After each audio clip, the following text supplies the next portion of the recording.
Alrighty there, folks. Hello there. This is Alan recording another comprehensive Magic the Gathering Arena sealed deck video. Today we're going to be looking at some sealed Crimson Vow. The pre-release happened not too long ago, a couple of days ago, more like 3 days to be exact, and there's a Grand Prix happening in Las Vegas where I live, and I'm definitely going to be attending it, maybe. I'll definitely be attending it. Not sure if I want to do the main limited event, since I haven't been very impressed by the set so far. If the turnouts are low, then there's a higher chance that you can make it to day two, and I might be able to join. But if the turnout is high, I might not be able to. I might not want to join, given that the format is pretty bomb heavy, and if you don't open up any amazing bomb rares, um, obviously the power level of your deck won't be compared to those who manage to luckily open one, and those who are able to incorporate and play one or two. But the bombs are pretty powerful in this set, so they do require an immediate answer. There's not much at common that can deal with bombs outside of maybe two removal spells, one in white called Fierce Retribution, one in black called Bleed Dry, and then there is maybe some counter spells in blue. But as we all know, counter spells are always not always a reliable way of getting something if it manages to slip through and through the cracks. So anyways, yeah, we'll just be doing a sealed Crimson Vow. Did a couple of these already in the local game stores, and yeah, I like doing this on Arena because everything's already sorted by color, which is kind of what you want to do when you're building your sealed deck building your sealed deck.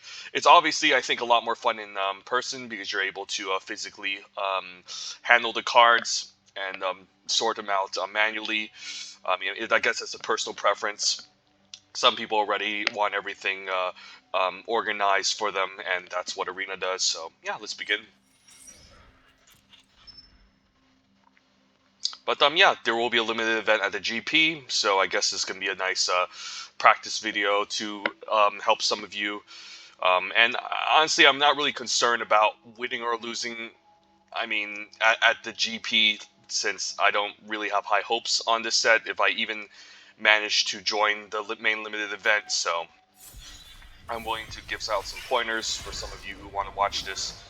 So yeah, we'll just take a look at our rares. This is not usually something I'm interested in when I crack my six packs. I like to just sort everything by color ASAP, and then sort everything by curve, and then separate the non-creatures and then the creature permanent spells to kind of take a look at how deep the colors are. But we opened up what rares?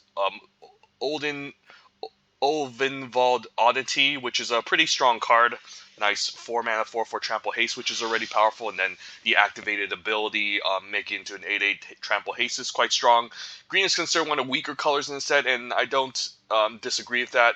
However, obviously, if you open up a seal pool where your green is one of your deepest colors, it's ideal to actually play it because green is not to the point where it's unplayably bad. It's just it just doesn't have that much power over the top colors, which are red and black.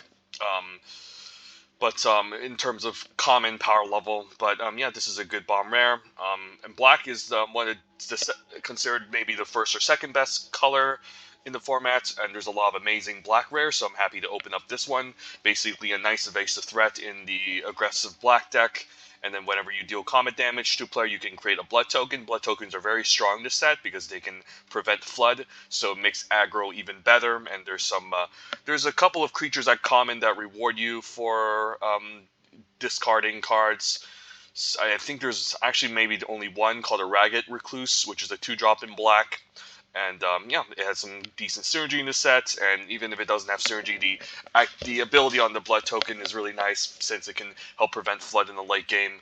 And then yeah, once you're able to accumulate enough blood tokens, which is definitely very well supported at common in the red-black vampires deck, you can just bring this back on from your graveyard to the battlefield. So it's a nice recursive threat that can keep coming back, depending on whether or not you can make enough blood tokens. And yeah, Toxrill is also one of those bomb rares I was just talking about that I don't want to face against in a GP limited pool, or at least be the one luckily enough to open one. Just great in any black deck. Obviously, if you can activate the ability, even better. But if you don't, basically on the end step, you can basically put -1, -1 counters on all of your opponent's creatures, even if they have hexproof, since it doesn't really target and it's a static ability.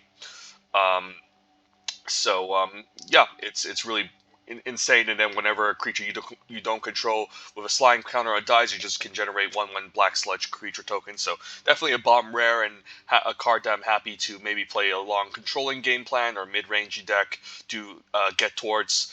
Um, and happy to have also another powerful black bomb rare. Runo, I don't think it's that great. It doesn't really have any inherent synergy in the blue-black sacrifice deck, which is looking to exploit creatures. It's kind of an awkward card. It's a 3-mana 1/4 flying, which is an alright defensive creature. When it enters the battlefield, you can put up to 1 target creature from your graveyard on top of your library. So I guess it's a nice way to get back some value in the late game, even though it kind of denies a draw step. It doesn't really put it back in your hand. And then the second paragraph on this card is at beginning of upkeep, you may reveal that. Look at the top card of your library, so it can be the card that you bring back on top. And if it has mana value 6 or greater, you can transform it. And when you can transform it, it's definitely very powerful. It becomes a 3/5 flying creature that creates a tapped and attacking token that's a copy of another target attacking creature. And then the second sentence on this isn't really that relevant. Um, I don't think there's any Kraken, Leviathans, octopus, or serpents in this set, I imagine. And if there is, I don't think that they're really that strong, since I haven't seen any. So yeah, Runo is interesting. So it can maybe have some synergy with Toxrill. And if not, it can be an okay ground blocker, assuming that we get to black. Assuming that we're playing black and blue, you can also argue a case, for splashing this. But yeah, it's for the most part just an okay card. Obviously, if you can transform this, even better. But the fact that I guess it has to be a attacking token. Okay, no, it has the target creature that you're copying has to be attacking. Okay, so it's kind of also strange because blue black is not always an aggressive archetype, so it's also a bit of a nombo. So it's not rare that I'm excited to open or first pick in the draft if I see Runo. But definitely a still playable card. Concealing Curtain. I haven't had much experience playing this card, but it's not bad. It's 4 mana. Essentially, it's 4 mana 4/4. You pass it for 1 single black, transform it with the 2 generic 1 black, and you transform it into a 3/4 menace. And then when transform, you can make the opponent reveals their hand. You can discard any non-land card from it, and then they can then draw a card. So unfortunately, they still draw the card, so it's not that great, but it's still an alright card. It's a rare that I'm still happy to be fine first picking, not an exciting black rare. And then Sorin's definitely a powerful bomb. Yeah, the plus ability just leverages card advantage. And then the minus ability is kind of guaranteed once this comes down to make at least a 2/3 flying vampire creature token with lifelink, so that can help you stabilize as you're activating the +1 ability, since you're losing life if you find anything with CMC on the top of your library. So the black is looking pretty cool with the rares. So I'm hoping that the black commons and uncommons are deep enough to support black, so that can be one of our base colors. And black is definitely one of the stronger colors that I'm happy to have in the seal pool. So we'll see what our seal pool is. So yeah, this is the reason why I don't care about the rares too much, because sometimes your pool might not have enough commons to support black, and even if you have the blockbuster rares, and that can be kind of awkward. And that does happen in sealed, since it's a lot more variants compared to something like draft, where you can kind of control the type of deck that you want to have. Not 100% control it, but obviously there's always variance in any game of Magic and limited, but at least have much more control over what you open in the sealed pool. So yeah, in this limited environment, I think it's definitely very bomb heavy. So let's take a look at our colors. Again, we like to separate everything by color if you ever open up a sealed pool, and then everything's already arranged by curve. So luckily Arena is able to do everything for us. And let's take a look at whites. What am I interested in whites? Traveling Minister, I think, is one of the top commons in whites. Has a lot of great synergy with life gain deck, which in the life gain deck, which is in white black. But it's also nice in training since you can pump a creature, give it higher power, and then enable training. So just a solid all around, very good one drop, especially good with flyers, since you can pump them up and gain life. So double Traveling Minister is definitely something I'm happy to play. Unholy Efficient I don't think is very playable. It's a vampire cleric, but who cares? There's not really much of a vampires theme going on in white, and so it's not really, so the creature type isn't too relevant. And 5 mana just to put a 1 counter is way too much. So I don't think this card is necessarily playable, and definitely one of the cards I'm not happy seeing in my white pool, so I'm going to disregard this card. Bride's Gown, you can live the dream if you have the Bride's Gown and the one in black called the Groom's Finery. Either way, if you don't have the Groom's Finery, I still don't think this card is worth playing, unless you're playing lots of small creatures and you need some sort of way to pump them, but that's what Traveling Minister is for, so also not a card I'm happy to see. I think Droxical Infantry is also one of the top white commons along with Traveling Minister, so I'm happy to see this. Just great in any white deck. Yeah, you can eventually disturb this out later and enhance your creature and give it +2/+2, so definitely quite relevant. And then Fierce Retribution, also great overperformer in white. It's better off as a defensive card because without the cleave cost, it only destroys target attacking creatures. But I like the flexibility in late game, being able to cast this for 6 mana and instant speed, destroying any target creature. And given how popular Black-Red is, which is quite an aggressive deck, it can be mid-rangey, but for the most part pretty aggressive. It's fine even main decking Fierce Retribution in an aggressive white deck, since you're going to get attacked for the most part, and there's not too many ways to deal with bombs at the common level. So if you encounter a bomb and they start attacking with it, at least Fierce Retribution can deal with it. So I'm happy to see this in the pool. Nurturing Presence is okay. Definitely has some nice aura synergies in the blue-white deck. And, you enchant a creature, and then it generates a 1/1 spirit creature token, so it already pumps the creature once you cast this, and then for future turns, your creature can get pumped as well. So it's not bad, and even if the creature dies, you still make a 1/1 token. Not an impressive card, but fine. Nothing too special. Valor Stance also fine to be kind of okay in the set too. Like in other sets, it's definitely a very powerful uncommon that you don't mind first picking. But, a lot of red creatures are quite small, so it's not often that you get the second half of the ability, which I think is the most important key component. But the flexibility of this, giving your target creature indestructible, isn't bad, but I still found this card to be pretty medium. Having 2 copies is not where I want to be. It's not really ideal, so I'm usually like 1 copy. Griff Rider is fine, plays pretty well Traveling Minister, since if you're able to get a creature into 3 power attack and make this into 3/2 flyer, it becomes a much more powerful threat. So I also like Griff Rider. I think it's fine. I also think Heron of Hope is fine. Obviously good synergy in the life gain deck. And then Heron of Blessed Geist is also just okay and pretty medium.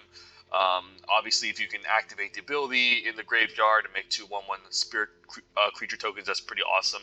But you do have to control an enchantment, and it needs to be on the battlefield, so still kind of situational. So in terms of White's power level, I think it's very medium. I haven't been too impressed by White's. So I'm not really unhappy that my white pool isn't super amazing. White doesn't look like a good primary color. It seems like it's not looking very deep. There's not too many high quality of cards in it. There are definitely some playables, 2 good 1-drops, a good 2-drop, some removals, one of them much more situational, some okay mid-range flying threats, and then one okay top threat, top-end threats. So White's not looking very deep, but can be maybe a secondary support color if one of my other colors are deep enough. And if we can incorporate White, it's okay, but it's not looking very ideal. It's looking pretty lackluster, so I'm not going to be happy if I'm going to be main decking White. But we can even splash something like Fierce Retribution. We'll see, but not very impressed by White so far. Looking at blue, pretty impressed by Lantern Bearer. You could argue that this is the best blue common. Plays really well in the blue-black exploit deck, since it's an early creature you can exploit. Plays pretty well in white-blue, since this is also an aura with Disturb. And then it's just a 1/1 flyer, so you can always just, if you can suit this up with other auras or equipments, or pump it with a Traveling Minister, it can be kind of threatening the early game. So it's a pretty good blue common, a card I'm happy to be seeing. Cradle Safety, also like one copy of this at least, and it's pretty nice as a way to protect one of your bombs or key threats. That can help you close out the game, giving a creature hexproof is relevant, and +1/+1. So this is a card I'm happy to see one copy of, so happy seeing this.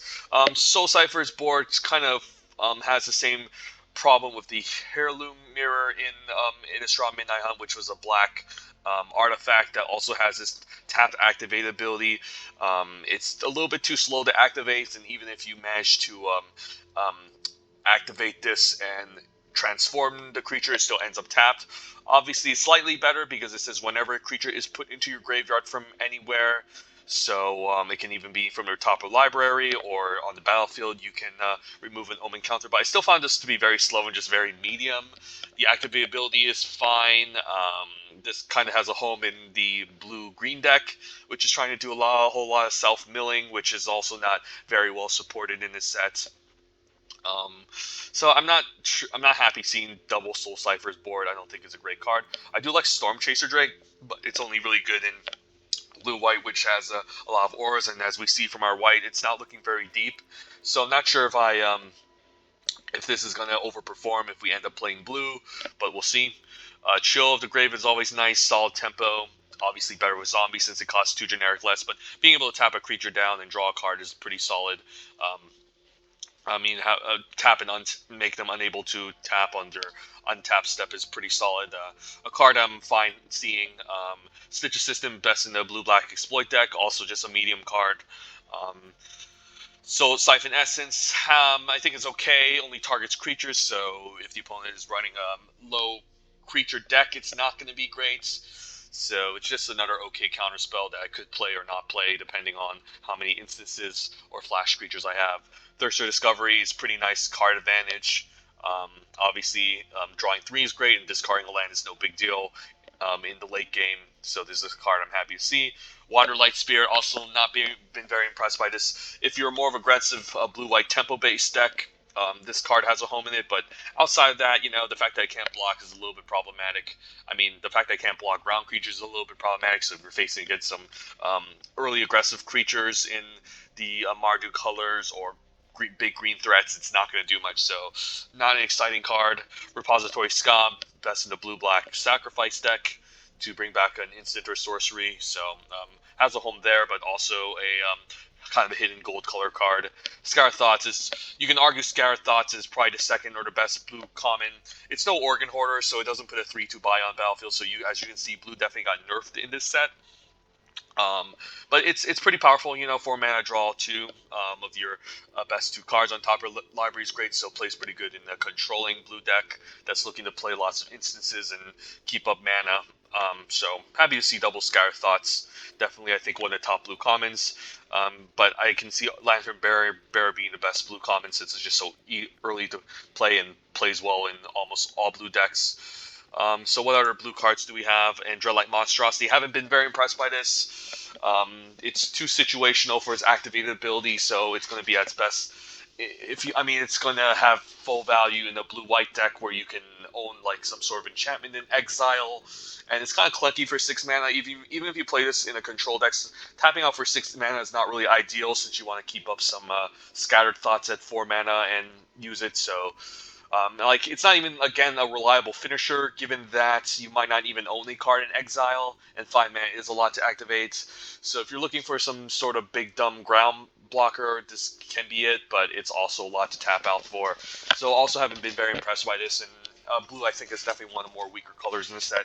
So looking at blue, the power level is not that high, as there's no bomb rares in mono blue, so it's definitely going to be a support color since there's some cards that want to be in specific archetypes. Maybe it's black, so I can see this being like a secondary color, just like white, that we can pair along with one of our deeper colors, given how lackluster it is at common. It's not looking very deep at all. There's not really any There, it has a couple of themes going on in blue.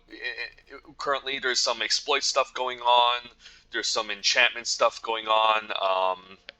Yeah, there's some blue evasive, blue white evasive cards going on. So yeah, it's not really it doesn't really have that much of a solid identity, but there's some key pieces that you don't mind playing if again one of your colors are deep enough, and you're better off having blue as a secondary color. But it's also not a color that I'm happy to play. Definitely looks a lot more exciting than white. So far, so I can see blue being a much more better secondary color, given that it has a lot more, um, it has more playable commons, and much more cards than our white pool. So blue can still be playable, but it's not a color I'm happy to have as a primary or secondary color, but still reasonable. Looking at black, we did see a lot of bomb black rares, and looking at the pool, it looks like there's a lot of lot of playables here. So, Blood Fountain I find to be pretty solid. The fact that it creates a blood token when ETBs is pretty nice in the late game or early game if you're trying to hit your land drop, and then the format activability, even though it's kind of steep, is nice if you need to bring back some target creature cards from your graveyard to your hand. So it's a nice recursive spell in black, which definitely a lot worse than Crawl from the Cellar in our last set, but definitely a card I don't mind playing. So happy to see Blood Fountain as a one of. Again, Concealing Curtain, I'm fine playing this card. I don't think it's a bomb rare, but it's a solid playable. It doesn't really. It can sometimes give you a nice effect in the late game because making the opponent discard a bomb rare from their hand and then draw a weaker card can be nice. Obviously, it's not always going to be great if you don't like. Sometimes they're still not going to lose any card advantage by since they can still draw a card, but still fine playable. I'm fine playing Doom the Center, best in the blue-black zombies deck. So if we have some exploit cards, this is nice. Miley School has decent synergy with cards like Doom the Center. Again, best in the blue-black deck. Haven't been very impressed by 2/2s in the set since there's a 2/3 lifelinker at white common, called a Kindly Ancestor, which we don't have, and there's also cards like Heron of Hope, which is a 4-mana 2/3 that can block just 2/2s. So 2/2s aren't very exciting, so not very excited about double Mind Leash School, but still playable. But I'm happy to see Parasitic Grasp, definitely a nice blue black uncommon, dealing 3 damage.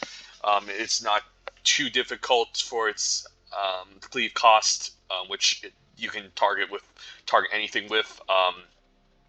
Target any creature with, that is. So I'm happy to be seeing this in the pool. Vampire's Kiss is also main deckable if I'm in a heavy life gain synergy sort of deck. Yeah, definitely main deckable since creating 2 blood tokens can give you some value in the late game. I don't hate it, but it's also not a card I'm too excited about. So I'm happy to only see 1 copy. Aim for the Head is also playable, but not exciting as well. Mind Rot at common is fine. Sometimes if you play against a heavy blue-black zombies deck, you can you can sideboard this in, and it has some value. Curry Bat I also like, so it's a nice life game payoff.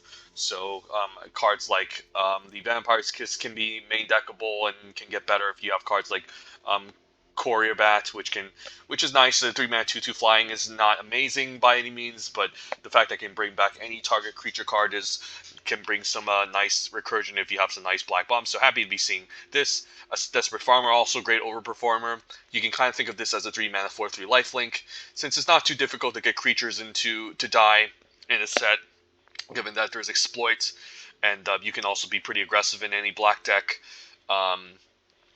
So it kind of makes combat a bit of a nightmare. The opponent doesn't want to attack into you or even block some of your creatures because fear of this transforming into a 4/3 lifelink is kind of scary. So a card I'm happy to see as a pretty solid overperforming common. Falcon Rat Forebearer, nice for the aggressive black-red Vampires deck, but I'm still happy playing this in any black deck. And then we do also have the Blood Fountain and Vampire's Kiss, which can generate some blood tokens. So pretty nice black rare. Gluttonous Guest also decent, nice blocker. And then it also generates a blood token, and then you can also gain life if you sacrifice blood tokens, so it has nice synergy in the Vampires deck. And happy to also see a copy of Bleed Dry, one of the few ways to deal with bombs at common in this set. So yeah, black is looking pretty deep, and Bloodsworn Squire is pretty solid too. Makes it difficult to block because it can just gain indestructible. And then yeah, If you can transform it, then its stat line can be pretty huge, and also gains the activated ability, which can make it indestructible. So a card I'm also happy to see. And then obviously Sorin, we just talked about, which is a complete bomb. Tide Gargantua plays pretty good with sacrifice outlets like it's a good sacrifice outlets with enablers like Doom to Center. I also like one copy of Grizzly Ritual at the top end of any black mid-rangey, or even sometimes even play a copy in the aggressive deck. And then there's also Toxrill, obviously a bomb. So black is looking pretty awesome. So I'm happy that it's definitely one of our deeper colors at common and uncommon to play some of our bomb rares like Sorin. So yeah, happy with black so far. Let's take a look at red. Ancestral Anger is playable, best in the blue-red deck where you can play multiple copies of this, but not a very exciting card. And I think red is one that definitely could be first the best color, arguably the best color, or the second best color in the set. So I'm hoping my red is deep enough, but if not, we still have black to fall into, which is definitely a color I'm happy to be playing. And the Festivities, more of a sideboard card. Since sometimes you won't be playing against a lot of 1 toughness, so I'm never going to main deck 2 copies, but could main deck 1, bring it back from sideboard. Flame Blast Bolt, also great overperform. Magnet Spray at common in red is quite good, and there's some interesting targets that you don't mind exiling, like Doom to Center, to prevent the zombie from coming. And then a lot of the exploit creatures also have 2 toughness, so you can also answer them when they ETB on the battlefield. So this is nice. And then what else is there? Blood Pel Celebrant, pretty nice in the red. Aggressive Vampires deck. When it dies, the fact that it creates a blood token is quite good, and it also has First Strike when it's attacking, so it wants to be an aggressive deck. Sure Strike is also decent if you're being aggressive, same with the Belligerent Guest. Honeymoon Hearse, obviously best in aggressive deck since you'll be tapping 2 creatures to make this able to attack. So unless you're behind, so it's not going to be great if you're behind since you lose 2 blockers, but if you're aggressive, it's not bad. Double Rending Flame is something I'm happy to be seeing here. If I can splash for it, it could be great. So yeah, this card is quite good. Just 3 mana, deal 5 is enough to kill most threats. So happy to be seeing this uncommon. Lightning Wolf, fine, but solid, nothing exciting. Double Rare Prisoner, also not too exciting. And better in aggressive deck, I guess, since if it transforms, it has to attack. So you're forced to lose a blocker. Just a very medium common as well. Falkenrath Celebrants is probably one of the best red commons. Just generates 2 blood tokens, and a 5-mana 4/4 Menace is quite strong. So happy to be seeing this common. Frenzy Devils, obviously best in blue-red, since if you can cast a non-creature spell, it can get pumped, but quite expensive and clunky. And Double Lacerate Flesh is okay, and then Power Spawn is okay. So red's also just not looking really deep at all. It has some decent. It's not looking like there's some high quality cards for sure, but the amounts of red cards is also kind of lackluster. I'm not really happy to be playing Ancestral Anger or Double End the Festivities. There's no Abrade, but there's Flame Blessed Bolt, and there's Double Rending Flame, so these can be 2 solid removal spells. And then these 2 Vampire cards want to be in an aggressive deck. So if we're going to be playing a more controlling mid-rangey black deck, it's not really going to be amazing if we're going to be playing cards like Toxrill or Grizzly Ritual that wants to make it into late game. So I'm not sure about red here. Red seems like just a secondary supportive color. It's not looking very deep. Definitely not a color that I'll be.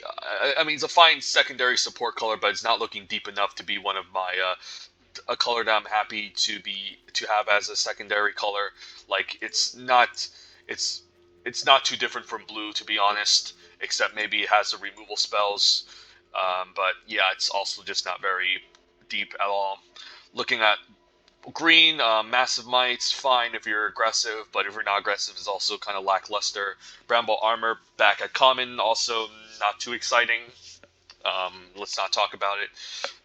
Dawnhard Disciple, best in white-green, with just focusing on humans, but you can still play this in red-green since there's plenty of werewolves that come in as humans. Overall, just a very okay common that I'm not excited to see, but fine.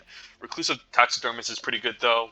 Just a nice mana dork on turn 2, and if you have 3 or more creatures in your graveyard, it becomes a 3/2, which is a really solid body in the mid to late game. 4/4 is not a 2 mana 1/2 that transforms into a 4/4 is pretty solid. So this is quite a good card. Toxic Scorpion, if I'm more defensive, could be fine as well. Just an annoying Death Toucher, nothing special. Crawling Infestation, pretty going to be at its best home in the blue-green deck. If you can, yeah, just constantly mill cards and put creatures in your graveyard, you can just make 1/1 tokens, which can play pretty well in the blue with the blue exploit cards. Black-green, I haven't been very impressed by. We do have a decent amount of exploit creatures with double Mind Leash School and Rot-Tide Gargantua at common, which can synergize with this. But it's going to be at its best in blue-green, which is mostly trying to do the whole self-mill thing. And yeah, the blue-green self-mill isn't very well supported. There's not too many ways to prevent yourself from decking in this set, and if you end up milling the Crawling Infestation, unlike the last set, you can't get it back because there's no flashback in the set. So yeah, it's a card with it's a hidden gold card, so to speak. Weaver Blossom is a pretty nice green common. 3 mana, 2/3 body that helps you ramp, and then if he becomes Knight, it helps you ramp for 2 mana. It's quite decent, but it's decent. It's just overall just a decent card. Same with Rural Recruits, just okay filler. 4 mana, 3/1. The 1/1 body, sure, you can train onto it and make it into a 2/2, but for the most part, there's being the Rural Recruit being just a 3/1 body makes it easy to block, and then the 2/2 is nothing too difficult to block. Going to be at its best in the white-green training deck, which, you know, our white, again, is pretty lackluster.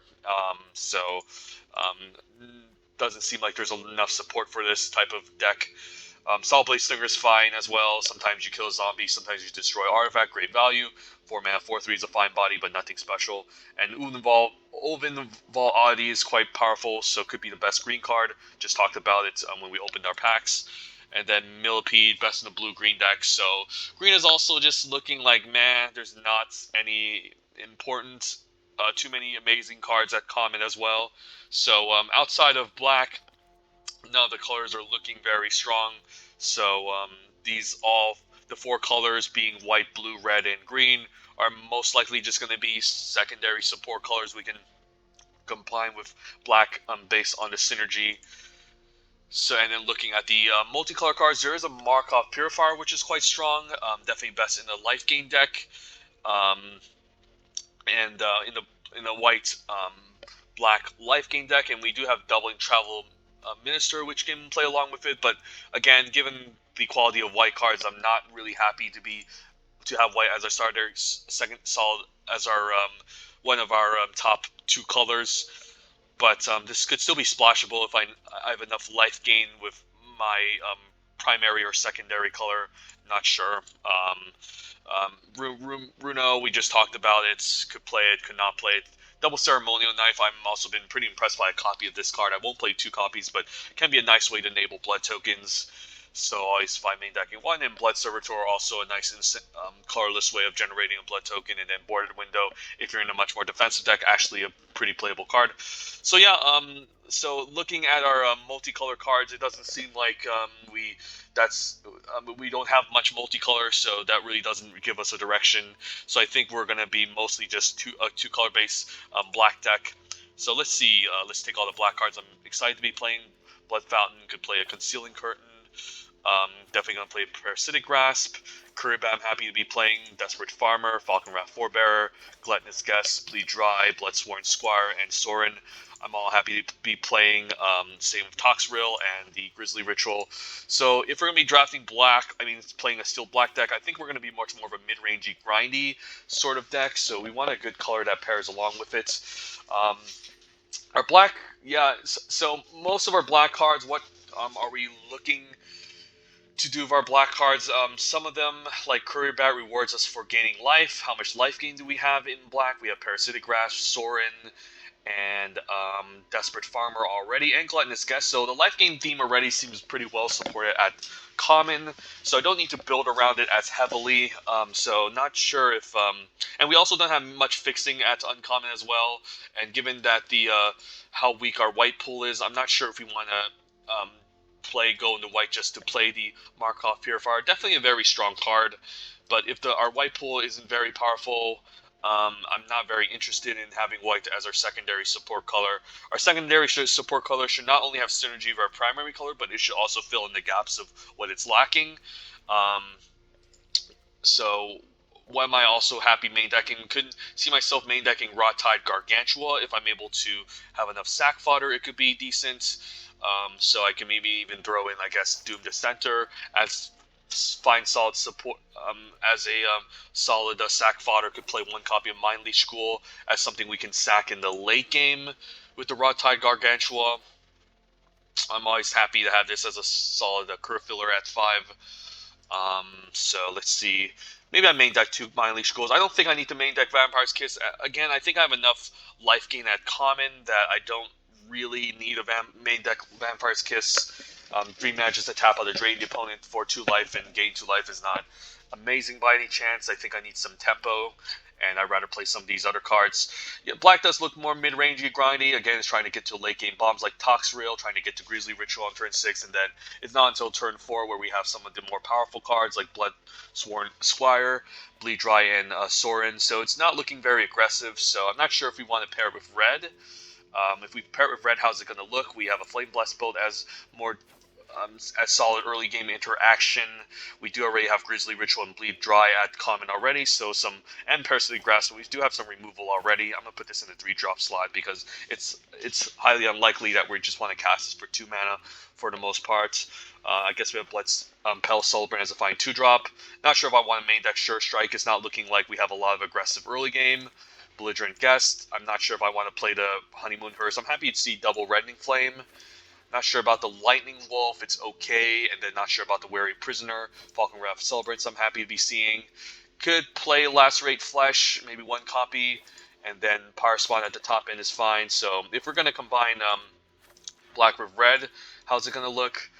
There's some cards that don't really fit in this Black-Red deck. I feel like the aggressive 2-drop here doesn't really play well since, again, our Black isn't trying to be too aggressive.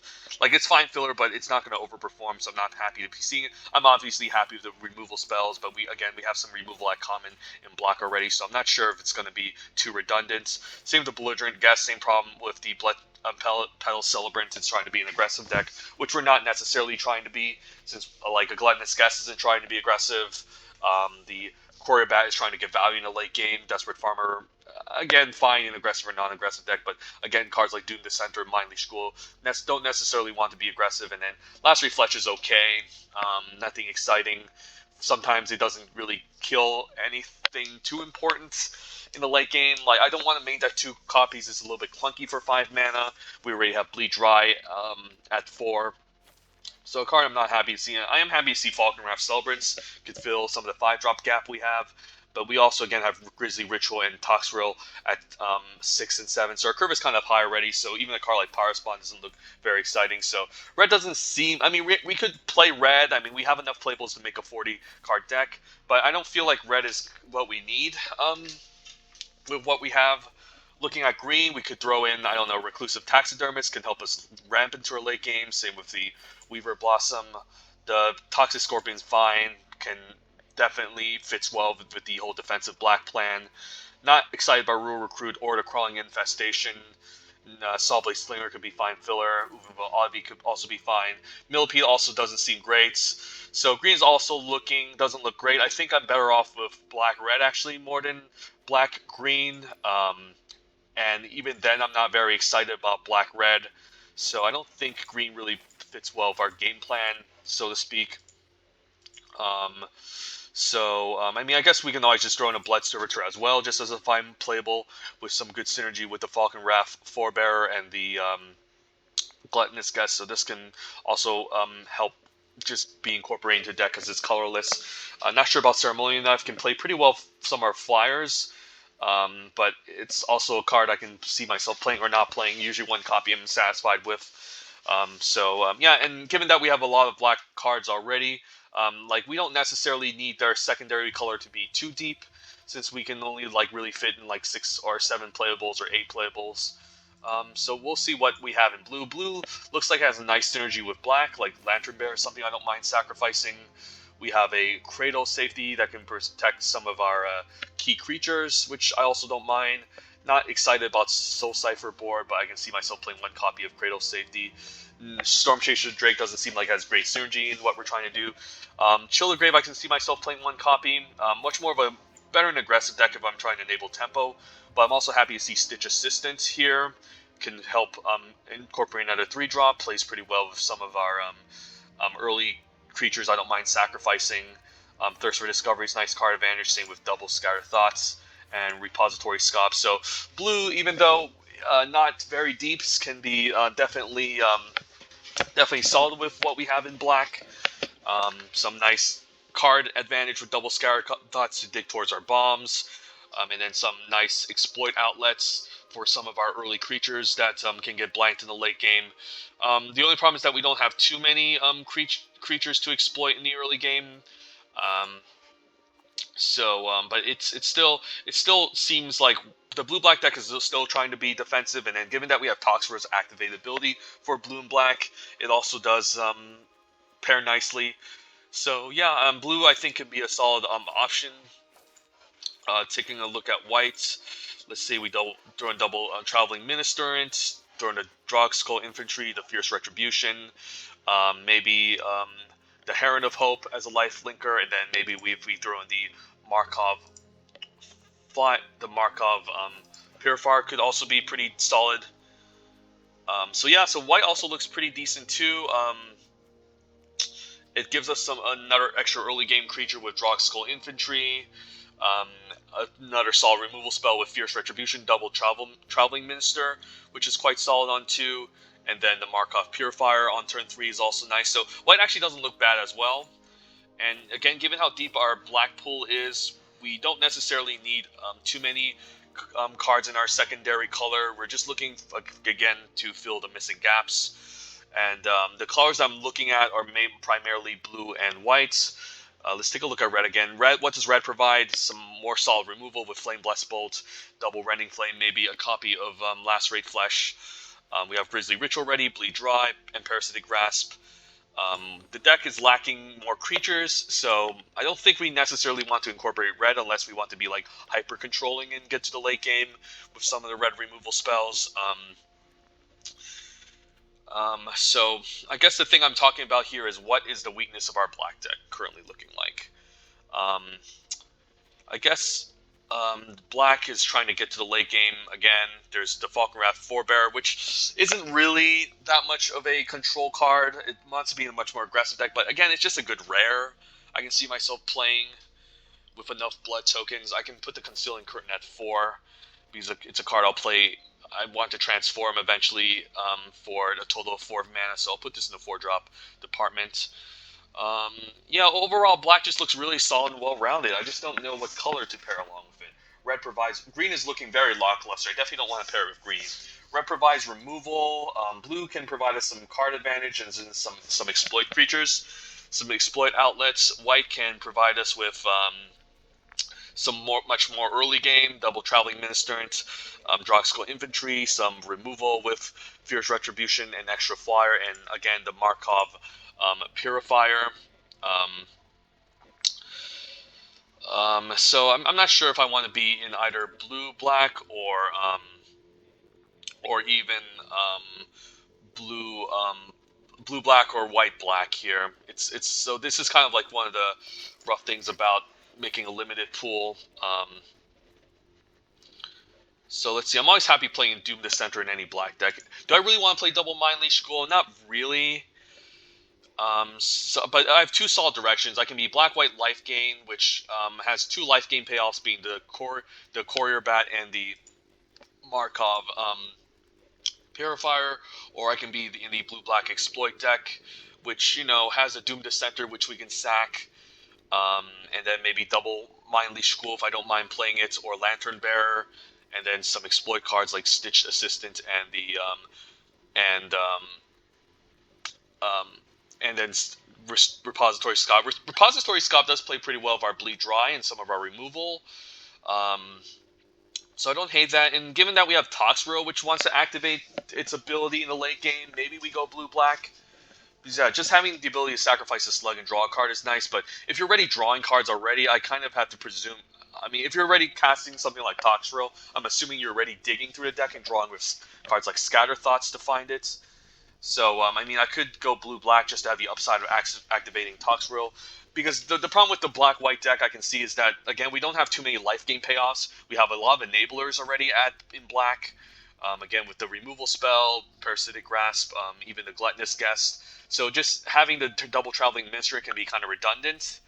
Like double traveling ministrant and the Droxco infantry, I guess, can help fill the early game portion more, but it's not like I desperately need early game. Fierce Retribution again gives me another solid removal spell, but I have some removal already. Same with Valorous Stance, and then the Heron of Hope, another fine life gain enabler. And I guess it's a decent payoff too because you gain that one extra life, but it's not like the extra life gain that we're generating with what we already currently have is going to give us more value. Unless we already have the Markov Purifier out, which is going to be a one-of. So I'm kind of actually just liking the blue-black exploit plan with what we already have in black. Since not only do we have the activated ability of Toxrill, but blue provides us some card advantage, just double Scar Thoughts, even Thirst for Discovery, and even Repository Scab, being able to buy back spells to help us find our bombs. So I'm kind of just liking the blue-black exploit deck maybe, so maybe I can toss in the Lantern Bearer. I'm not sure about Cradle Safety. I don't think we need it if we already have a lot of solid playables, and we also have Blood Fountain to recur things back. Can see myself definitely playing maybe Repository Scab. It's a decent 4-drop, which can get back good removal spells like Bleed Dry, Grisly Ritual, and the Parasitic Grasp in the late game maybe. Can definitely see myself playing a copy of Thirst for Discovery, maybe a copy of Scarathos to help us find our late game bombs. And then maybe I just throw in another Scarathos to make us help dig towards our bomb even more. And I'm happy actually main decking maybe 2 copies of Mind Leash School to play in the early game to not only to count as something I can play early to defend myself against early aggressive threats. It's also a decent exploit fodder in the late game, and also can exploit some early creatures. So I don't hate Mind Leash School. So I could also just throw in the Raw Tide Gargantua to have another exploit outlet, and then the Stitch Assistant on turn 3 is a fine body that I can curve out into on turn 3. It's just a very okay card nonetheless. So maybe I can run something like this. And a deck like this could also be 18 lands, given how we want to get to turn 4 and turn 3. So I could also just see myself cutting another card here and then going 18 lands, to be honest. And what cards will I cut? Maybe a 4-drop, since the 4-drops are kind of crowded. What 4-drop am I actively happy to be cutting? Could cut a Scatter Thoughts, since it's not really developing any board presence on turn 4. And it does play pretty well with Thirst for Discovery and instances like Bleed Dry and Parasitic Grasp. Though I definitely think I need to play the early 2-drops so I don't get run over. I could see myself maybe cutting Stitch Assistant, though. It's nice curving out with Stitch Assistant and sacrificing Doom Dissenter, though. We don't have that much exploit fodder in the early game, though. That's the only problem. So it might just end up exploiting itself. It's also a card I'm not excited about, but I could see myself cutting a Scar Thoughts. Maybe it's just too expensive. With 1 Thirst of Discovery and 1 Scar Thoughts, maybe we have enough card advantage already. And again, I can see myself running 18 lands in this deck, given how high the curve is. I can keep it at 7 islands just to be safe, and then just go 11-7, which is not bad. Like, we need a lot of mana to get to our card draw spells. The extra lands also help us discard, and then we also have some expensive things that we want to sacrifice, like a blood fountain. We need to activate the Concealing Curtains, maybe activated ability in the late game. And we need to get the Toxrill and the Grisly Ritual. So I can see myself running again 18 lands to get to the late game. So maybe something like this could be fine. Yeah, again, I don't think I need whites. Again, our black pool is deep, has so many playables. We don't need our secondary card to have that many playables. But again, I think we have enough life gain at common already in mono black, so we don't necessarily need to have more life gain. Otherwise, it just becomes really redundant, and it's not like any of these key cards outside of like maybe double traveling minister, maybe the Droxco infantry, maybe Fierce Retribution, or even a Heron. It's not like any of them like really provide too much impact other than keeping us alive for a long time, which we can already do with some of our cards that we already have, and we don't really have that many payoffs for life gain outside the Purifier and maybe Courier Bat. So I think just gaining life is just pretty redundant here. So I can, again, discount out whites. And then again for blue, it just has some nice synergy with what we're trying to do, and some nice card advantage with the Scattered Thoughts and Thirst for Discovery to draw into our cards like Toxrill in the late game. What else? And then, yeah, some of the cards like Repository Scob, Stitched Assistant, plays pretty well with some of our early exploit creatures. The thing I'm kind of afraid of is maybe if we run out of exploit creatures, what do we do? I guess we don't mind even sacrificing maybe Blood Servitor or even Gluttonous Guest in the late game. We can even sacrifice the Falcon Wrath Forebearer, and then bring it back eventually with some of our blood token generators. So I guess it's fine. And then some of the blue cards I'm not very excited about. Double Soul Cipher, Board, Storm Chaser Drake, Wander Light Spirit doesn't really have a home in blue-black. Shoulder Grave, again, playable in blue-black, but it's not really removal. It's more like a tempo play, so if you're more aggressive, it's fine, but I don't want too many non-creature spells, given that we already have a decent amount of non-creature at common in black, mono-black, so we definitely need more playables. So I can also see the argument cutting the Scattered Thoughts being quite expensive and not really anything that impacts the board necessarily. And then red just provides a plethora of removal with double Rending Flame and the Flame Blessed Bolt. But again, we already have removal in black. Green also just looks pretty weak outside of the Ulven Vault Oddity, so I'm not really interested in playing it. So if we're going to go blue-black, do I want to play Runo as well? I mean, so Runo's unlikely to transform since we only have like one 6-drop that's greater than it. So it's mostly just going to end up as a 1/4 blocker for the most part, and that's not very exciting. So I mean, I can count this out. It's a 1/4 that blocks flyers. Sure, who cares? Maybe if you're playing against a heavy flyers deck, I can sideboard out a Stitched Assistant and play the Runo instead. So I can see this being a decent sideboard card if I'm playing against a lot of flyers. We can cut the Stitch Assistance, just side in Runo as a good blocker, and sometimes you can bring back Toxrill from the late game if you manage to Scattered Thoughts into it, but still very situational. So yeah, I can see this as being a fine sideboard card. Cerebolian Knife, it's better for more aggressive, I guess. We do have a couple of flyers with Lantern Bearer, Courier Bat, the Falcon Wrath Forebearer that doesn't mind making blood tokens, and even the Bat from Sorin can also have lifelink and make some blood tokens. So I can see myself incorporating this as well. But again, we just have so many playables. I don't even know about incorporating Ceremonial Knife. Board Window also has a bit of a home in a blue-black deck, which is much more controlling. But I think our deck is much more like mid-rangey in a sense. It's not all hyper-controlling. Obviously, we can have some okay aggressive early game starts, but we're also just trying to draw cards in the mid-game here and just stabilize to get to some of our late game stuff and to protect our bomb planeswalker. It's a mix of kind of control and a bit of aggro, but much more controlling end of the spectrum. So I can see Bordered Window being thrown in here, but also I can see myself not playing it. Whereas the rest of these cards, I'm happy to be playing, always main decking. Maybe Stitch Assistant I can see myself cutting, but it's just another guaranteed body I can have at least on turn 3 to maybe trade off. I mean, the question is, do I really want to run 17 lands? I don't think so.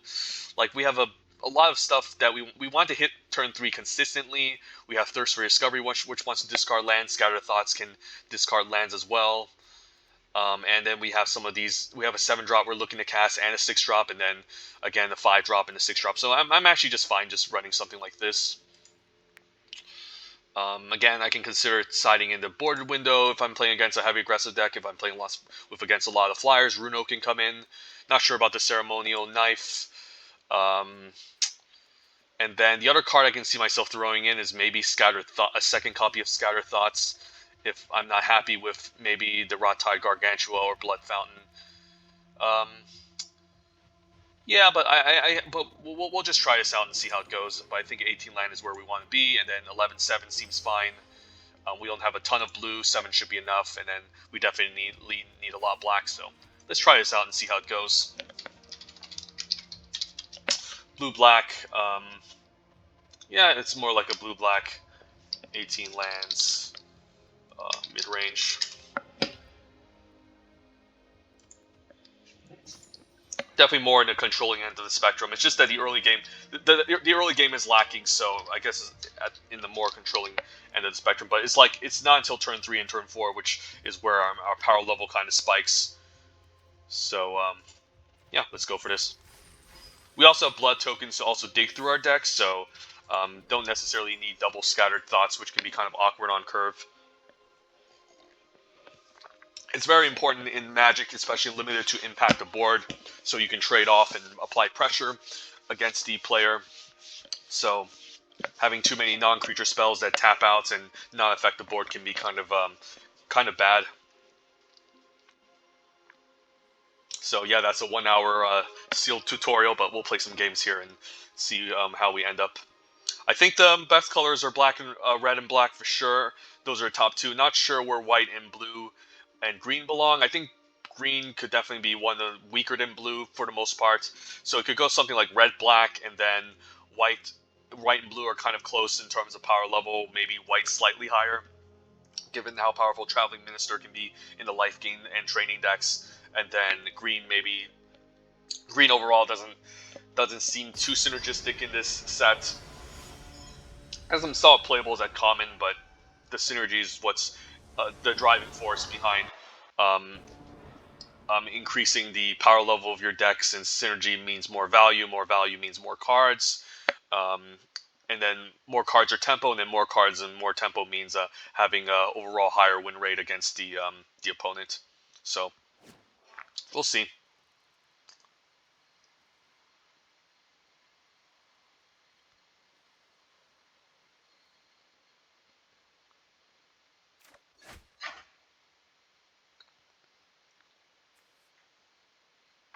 Lantern Barrel on turn 1 isn't bad. Into Gluttonous Guest. Have nothing interesting to buy back with a Repository Scott, but we do have a bit of a curve here, so I don't mind keeping this. Not an exciting, ideal hand, but still serviceable. Obviously, if we can cast an instant or sorcery before we cast a Scott, that would be great. Otherwise, I could just play as a 4-mana 3/3, which is not necessarily exciting, but might have to do so. Attack for 1. Not afraid of any haste creatures on turn 2. If there's a haste creature on turn 4, that might need to consider. Concealing Curtain is interesting. I could play it and then activate it next turn. I mean, yeah, I guess I can play and activate next turn, so I don't mind just playing a 3-drop out. So let's attack for 1. And Gluttonous Guest can block the 1/1. If he attacks with it, the question is, do I block it? I actually don't mind blocking it, honestly. There's no Blade Brand in this set. Sure, he gets a 2/2 body, but then he loses Exploit. And wow, he's going to use a Hero's Downfall on 1/4. I'm happy about that. That's pretty exciting to see. Originally Ritual on turn 6, so I think we'll attack for 1. And then I could play Concealing Curtain and then transform it now. Is it sorcery? Yes, I can only activate this as a sorcery, so I might as well just do it right now, just to be mana efficient. And then hopefully we can discard a bomb from the opponent's hand. Archschool of Thraben is annoying. Actually, the Lacerate Flesh is also pretty annoying. I don't care about the Archschool. It's fine. I don't care about the Vampire's Vengeance. We have enough stuff that survives 2 damage, so I think the Lacerate Flesh can go. The Lacerate Flesh can be pretty annoying since it can deal 4 damage, which can answer our threats. I can block this. If I block it, what happens? He gets a 4/3. Don't necessarily want to trade for a 4/3 next turn, so I think we'll just take it here. And I can just play a Blood Servitor. We can even... I can also just sacrifice the Lantern Bearer. Do I want to do that? I don't have anything to get back. Maybe I can play the Blood Servitor, discard a Grizzly Ritual to hit my land drop, and then we can buy back Repository Scop. I think that's a good idea. So I think we'll play this. Sacrifice this. Get rid of Grizzly Ritual since we can buy back anyways, to try to hit our land drop. And then do I attack with the 3/4? Then I'm kind of prompted to trading the Blood Servitor. I mean, I don't mind trading for this. I just want to play, and even if he gains 2 life, he's still attacking for 3, so I'm fine with this. And if he has a removal spell, he gets to survive. But I'm fine trading the Blood Servitor off. I'll take 1 from the Doom Dissenter, and now I can keep the 3/4 back. I don't really want to transform this, so yeah, we'll just take it. We have Bleed Dry here, which is pretty nice, so I could keep this up instead. I can also just repository Scob on my Lantern Bearer. I don't mind just getting back my Bleed Dry, since it's going to be really rough to get to 6 mass, so I'm just going to attack for 1 here, keep everything back. I can also attack with the 3/4, maybe prompt a double block, but I might want to actively make him sacrifice a blood token. He also has a Vampire's Vengeance, which he can use at instant speed, but I think I'll keep up Bleed Dry instead, in case he tries something here. So he could attack, so he's attacking with all, very interesting. Let's see if he sacrifices the blood token. If he does, I could just Bleed Dry this, but I think what I want to do is block first and see what he has. I guess he's planning a Vampire's Vengeance to wipe the board, so I could just block the Desperate Farmer like this, block the 1/1, and then use Bleed Dry on the 5/5. I think that's fine. I think this is a fine block I'm willing to make, and then if he proceeds, I can just Bleed Dry on the 5/5. Because what does he have? Just the Vampire's Vengeance to the Raven Ghoul, so I'm fine making this type of block. So, because I don't want to block the 2/2, otherwise he gets value off the Vampire's Vengeance, whereas this is going to die to the Vampire's Vengeance anyway, so I might as well do this. And this also ends up getting exiled, so he doesn't transform this into a 4/4. I guess if he uses the Vampire's Vengeance now, he transforms this into a 4/4, because he can kill his Doom Dissenter. But yeah, this is a block I'm happy to be making. Archghoul, don't really care. And then another Doom Dissenter, so alright, we're doing quite well. So I could Mind Leash Ghoul and exile this, actually, so that's not a bad play I can make. I definitely want to hit my lands. I could Repository Scob as well, and get back the removal. If he decides to use the Vampire's Vengeance next turn, the problem is he's going to wipe his own board, which I don't think it's what he necessarily wants. But Mind Leash Ghoul getting rid of this is also quite nice, and I can also disturb out the Lantern Bearer. So let's do this. So I could attack for 1, get rid of this, Mind Leash Ghoul, exile the card. And then maybe put on the Mind Leash Ghoul. Not sure here. This is very interesting.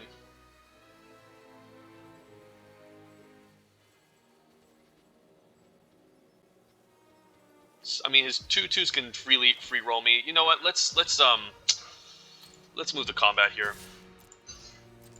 And let's just make him exile this so he doesn't get a blood token. I think that's okay.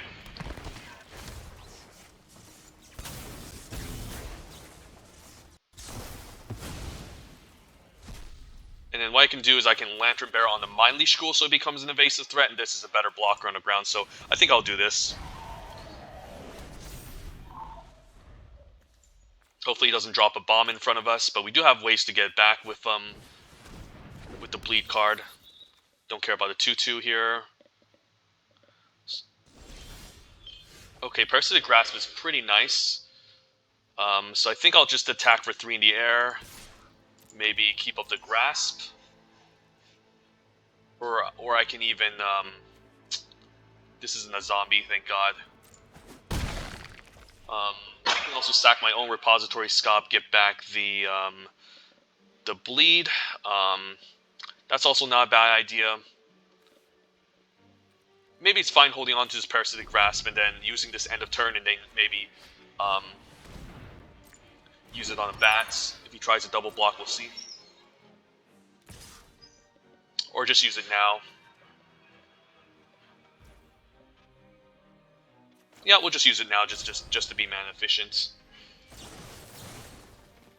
Actually, this only targets humans. I need to pay the cleave cost, and we will pay the cleave cost to deal with this. And then we can still attack for 3 next turn. I don't want to sacrifice a blood token. Okay, this is a good sack fodder. So I'll just play a Doom Dissenter and maybe play it slow here. Attack for 3 in the air. Not going to sacrifice the blood because I want to keep both of my playables in my hand. And then we can sacrifice this, get back maybe Bleed Dry in case he has any bombs, just to be safe. And definitely don't want to kill the Undead Butler because he can just buy his best creature back from the yard, which is not much, but can be pretty annoying.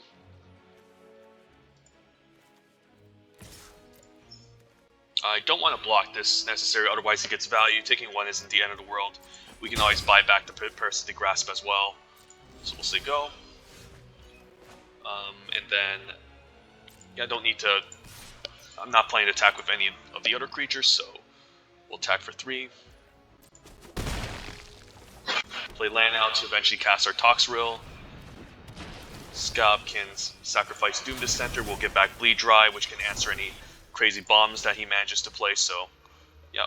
Or Grizzly Ritual, but I think Bleed Dry is better, just more mana efficient, and then instant speed is nice. And Exile is also pretty relevant, so don't mind getting this back.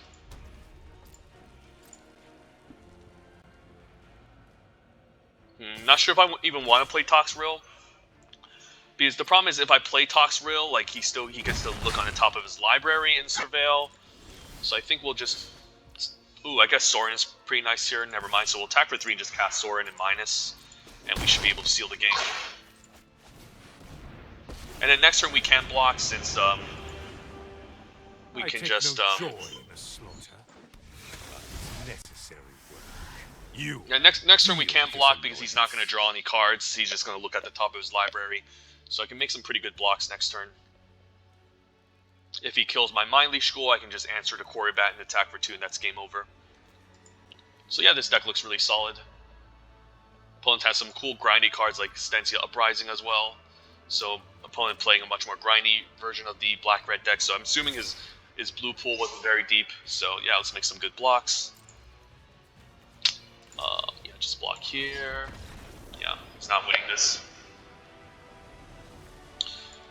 I'm not sure if there's any sweepers in red. There is the one-man. There is the one that deals 1 damage to every creature. There's no burn down the house in this set, so no sweepers in red necessarily. I'm not sure about black either. I don't think there's any sweepers in black. There's a sweeper in white for sure, called End of Festivities. No sweepers in green. Also no sweepers in blue. So I think the only sweeper in the set is the white card. I need to be careful and be on the lookout if I'm making some blocks and trades. I guess there was also the Vampire's Vengeance in red that I just saw from the previous game. So also need to keep that in mind. Red has that sweeper that can deal 2 damage to each non-vampire creature. So I need to be careful about that card.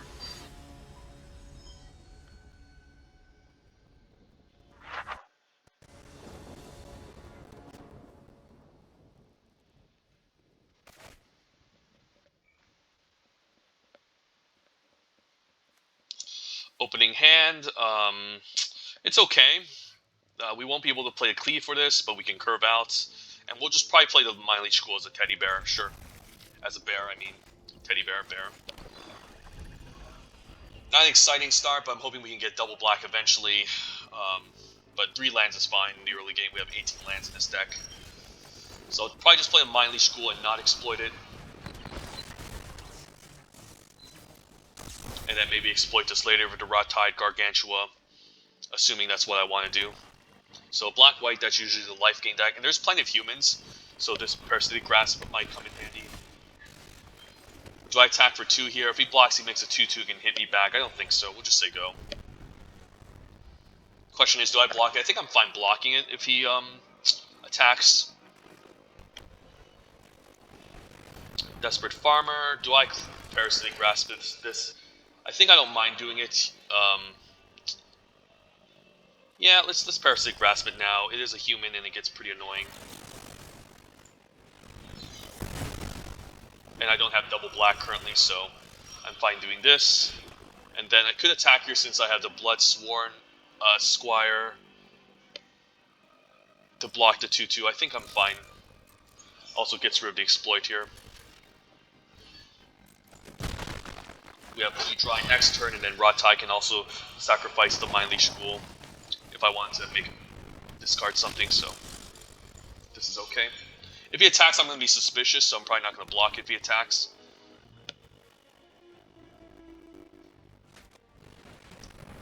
Okay, so I don't think Ratai Gargantua is going to be good in this circumstance. I can attack with a 2-2, which I'm fine with doing, and then I can just play the Ratai Gargantua and not exploit anything. I can also discard a card to make this indestructible. He can double block that, but that's still a 1-for-1. I think I'm fine attacking here, and we have Bleed Dry to get back from the graveyard if we want to.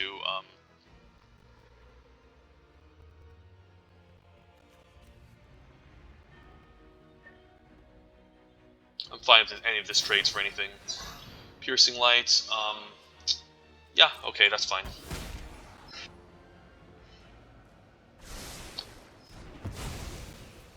And I'm just going to cast this without exploiting. Just a 5-4 body is decent.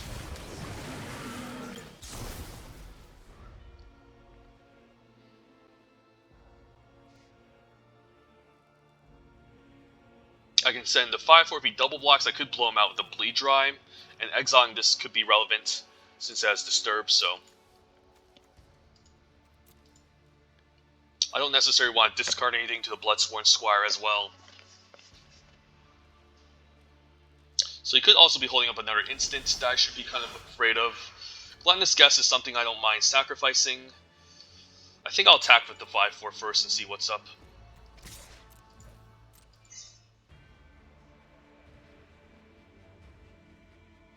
He could have the destroy target attacking creature, and he does have it, so that's also fine. And then do I play the Gluttonous Guess or keep up the Bleed Dry here? I could play the Gluttonous Guess instead of a turn where I can cast Bleed Dry. So this is okay and we can say go.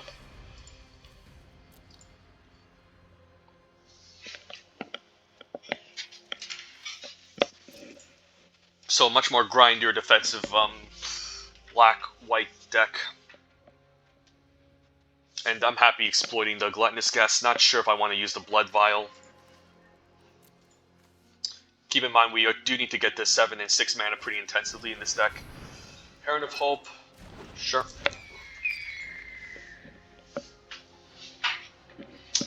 I could attack, and then if he double blocks, I can just use the Bleed Dry. But I'm much more happy using the Bleed Dry on the Drog Skull Infantry. Question is, should I attack here? That's very interesting. I mean, I should be able to block next turn. Maybe just keep up Thirst for Discovery, Bleed Dry, and just take 2 in the air. That's also fine. Yeah, you know what? We're just going to pass the turn. Can always Bleed Dry end of turn and get back the Repository Scob, or I can just Bleed Dry when he decides to attack. Sigard is Imprisonment, so we can exploit this finally, so I think I'll let this resolve. And then we can exploit it since there's no real way for us to get rid of enchantments in this deck.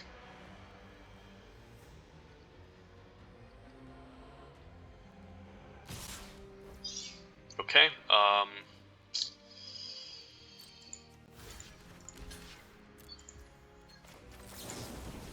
Bleed Dry to Heron.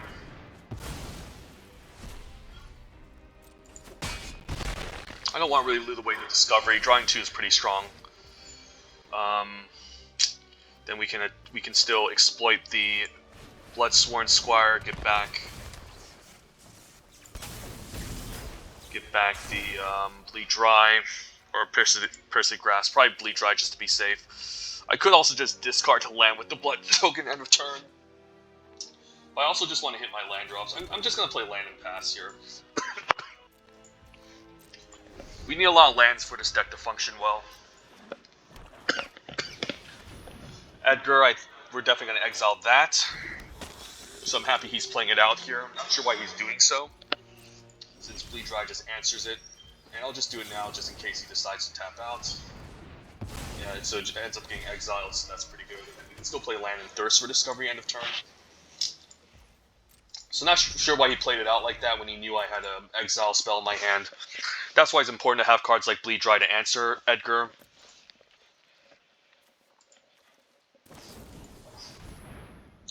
Sure, I can still block a 2/2. In return, I will thirst and hopefully find a land off the top. Since drawing 3, I'm most likely going to. And if we start flooding here, we can just activate the blood token. So we're doing quite well, and we're generating card advantage too, so yeah, not bad. We'll just discard the land, and then we can buy back the Bloodsworn and the Rot-Tide Gargantua. Do we want to do that, though? They're not very exciting. I might just Scatter Thoughts end of turn, or Scatter Thoughts main phase. Maybe keep up double black just in case. Since I have enough blue and black. Yeah, let's just main phase of Scatter Thoughts. Ooh, alright, Toxrill's coming in. Do I want Doom Dissenter or Blood Servitor? Doom Dissenter gives us Exploit Fodder. The Blood Servitor gives us a blood token. Maybe that's just better, and I can play it this turn, so maybe this is fine, and then we'll just play a Blood Servitor and pass.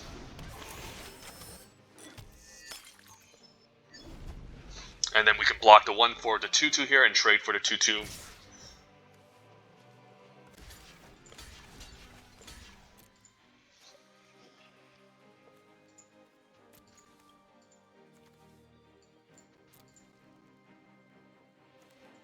Hope the opponent doesn't play another Edgar Markov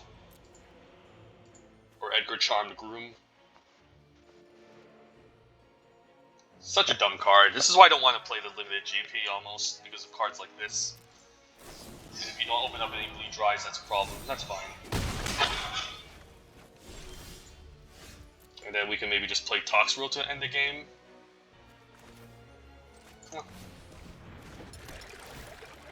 And then we can also buy back Toxrill, so we can probably see a quick concession here.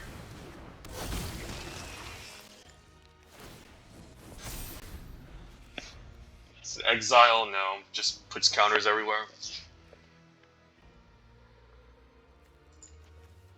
And then if he kills this, we buy back with Blood Fountain. If he exiles it, we still have stuff to get back, so I think we have this game secured.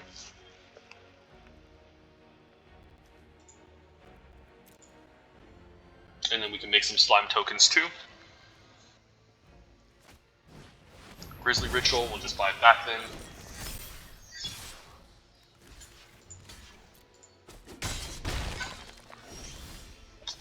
We also have our own Grizzly Ritual. And we'll just main phase this. Get back Toxrill, obviously our biggest bomb. And then what else do we want to get back here? Not interested in the Rot-Tide. Could get back the Mind Leech Ghoul. Mind Leech Ghoul can exile the card in his hand, which could be relevant. Or the Bloodsworn Squire, which is also pretty strong here. Bloodsworn looks pretty strong. The fact that we have a Lantern Bearer to keep up Indestructible is not bad. Could also, again, Mind Leech Ghoul to exile his final card. But what will we sacrifice? Maybe the Lantern Bearer? I guess that's also just not bad as well. Yeah, let's just do that.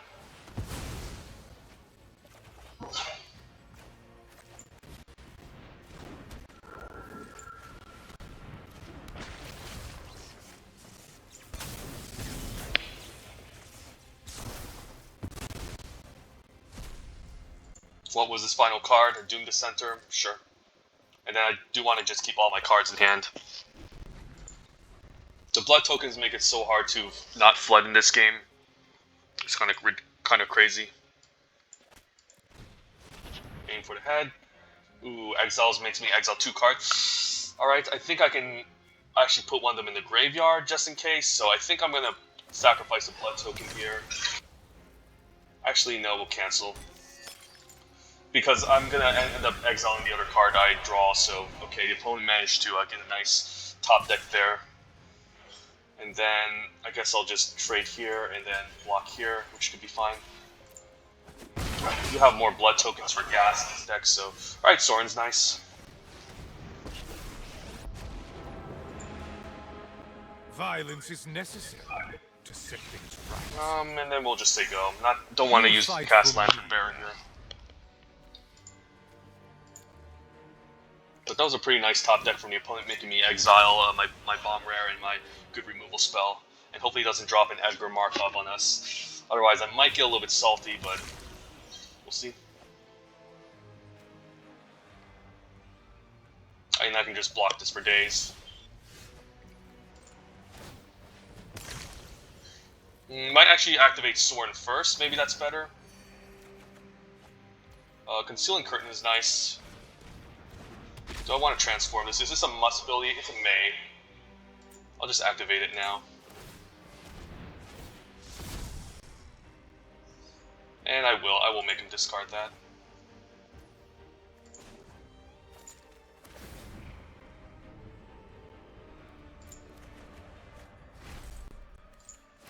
My ways are not for the weak. Mind Leech School? I guess I'll do that instead. I can just sacrifice itself.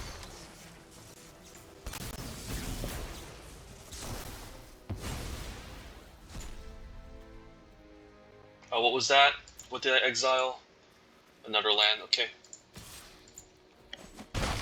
Need to be careful not to deck myself, so hopefully we can eventually just generate a plethora of flyers to deal with the opponent.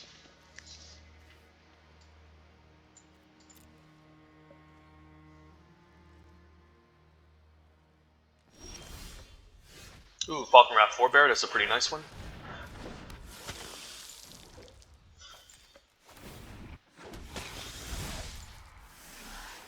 You can deal with my servant. And this has Menace, so there's no reason to give it flying.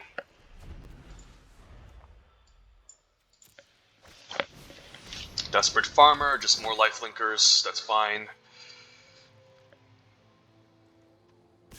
And I can just block the 2/2 with the 1/4, which I'm fine doing. I don't want to really enhance his lifelinker. Just keep it at bay. Do I want to activate this? Yeah, we'll activate this. I'm not really afraid of decking. And then we can plus with Sorin. Yeah, I think I'm fine still plussing here. Yep. Nothing I can even attach a Lantern Bearer into this, which I will. Just to put another flyer out, and then we'll attack. Can even attack with a 3/4, or just keep it back against the Desperate Farmer, which I will. And then next turn should be game over. Don't think I'm discard. I could discard this end of turn too, just to try to end the game quickly. Hopefully, if the opponent draws another flyer.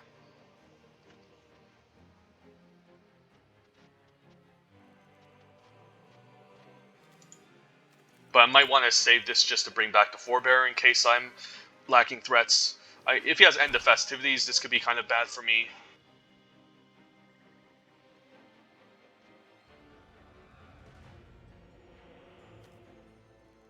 Hopefully he doesn't have End of Festivity. That's like the only rare I can think of that can end me. Okay. That's fine.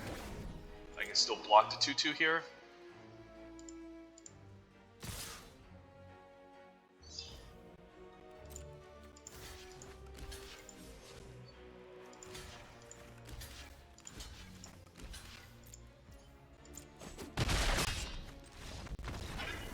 Alright. He managed to get a nice Mind Rot off the top, which saved him, but still couldn't beat the power level of my deck compared to his.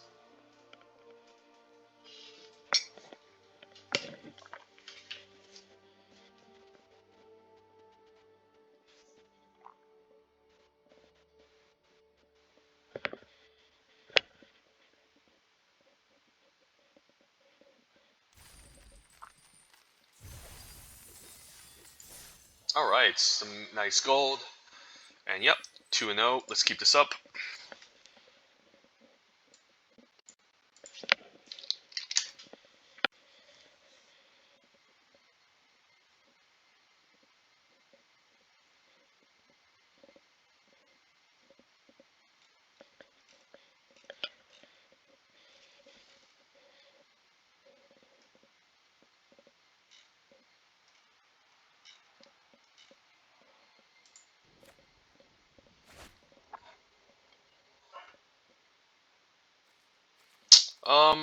Not an exciting hand. We're on the draw, can cast a Gluttonous Guest on turn 3. Maybe if we have double black, Percy the Grass can keep us around. But we do need to hit our land, so I will keep this hand. At least we have a 3-drop. If we didn't have a 3-drop, I might consider not keeping this. So we'll see. And opponent's playing white, so expect to see humans. Perish Blade Trainee. I'm going to hold on to my Parasitic Grasp, and I'm fine taking 1, and then maybe end of turn I'll kill something if he has something scarier.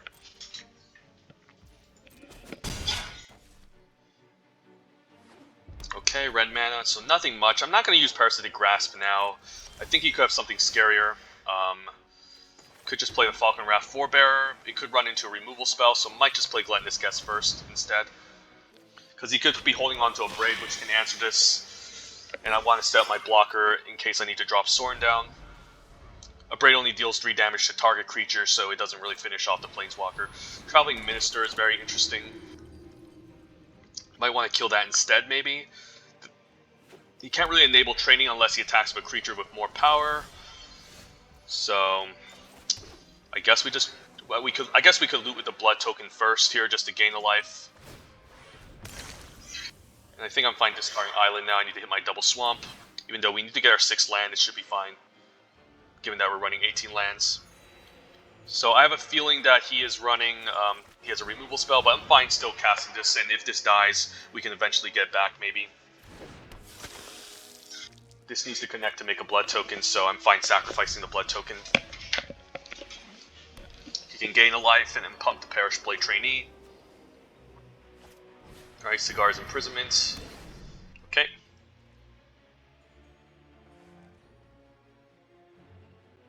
You can pump an attack. I'll still block it here. Scattered Thoughts. Could run out Sorin. Could also Scattered Thoughts end of turn. Running out Sorin isn't the worst. If he kills it, what happens? He attacks with both. I can still block the Perish Blade Trainee. So, I think I'll run it out. Do we have ways to get back Sorin? Probably not, but I think this is a good turn to do so against a red-white deck that isn't really developing the board, and then, yeah, we'll just stay back, play defense. Next turn, can Scarred Thoughts and keep up. Okay, never mind, he did have an answer, but he had to use a premium removal spell on it. And we still have a 2/3 lifelinker that can start going to town, so gonna block the 2/2 here. If he doesn't, we'll just pass, and that's fine. Alright, and I think here we're just going to keep up our Scattered Thoughts and Parasitic Grasp. Could also Scattered Thoughts main phase. Yeah, I could just do that instead. Like, if I find a Mind Leash School, I might want to sacrifice the Falcon Wrath Forebearer, like right now. I think I like the Thirst and the Mind Leash School here. Since I can sacrifice this, he can't really activate the Sigarda's Imprisonment. And then we can eventually buy this back with a blood token, so I think I like this. And then we can also just make him exile a card, so getting some nice value here.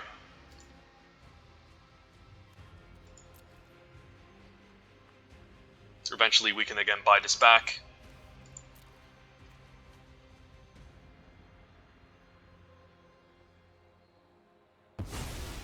Adamant Will, so he had that in his hand all along. Not bad. Okay. We still have some removal spells we can spend. Could even main phase Thirst for Discovery next turn, discard a land. Welcoming Vampire is quite strong. Luckily we can kill it with the Grasp, Parasitic Grasp. He could also be holding up something here. Maybe an indestructible trick I should be aware of. So I might not want to cast this. Maybe cast it on his upkeep. I can also just main phase it so I can get an attack. I guess it's not bad. We'll try it and hopefully he doesn't have anything. I think it's okay doing this and it resolves, so that's pretty good. I can move to combat, attack with both, I think. And then we can just play the Bloodsworn Squire just to develop our board presence. You could see a cleave here, the destroy target attacking creature. Alright.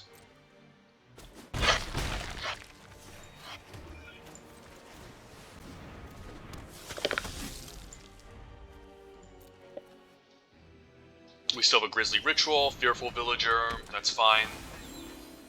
So now he can enable training. I might want to use the Grisly Ritual to take something out. Not sure. I can also main phase Thirst for Discovery, which I think I will do. Discard, what do I want to discard? Maybe an island since I need an extra swamp. I guess I can also move to combat gain life and buy back Desperate Farmer to Courier Bats. I can also discard the Bloodsworn Squire. Or just keep it back on defense, which that's probably fine for me to do. So I'll just play the Courier Bat here. Buy back Desperate Farmer. And then I'll play land just to keep up the ability from Bloodsworn Squire. Maybe should have tapped a little bit more efficiently, but we're still in good hands. He can distribute his counters with the Parish Blade Training, so that's annoying. So I might want to double block the Fearful Villager instead. Another Traveling Minister. Pretty good white common. So I'm probably going to double block the Fearful Villager, because if I block this, he can just assign counters onto this later.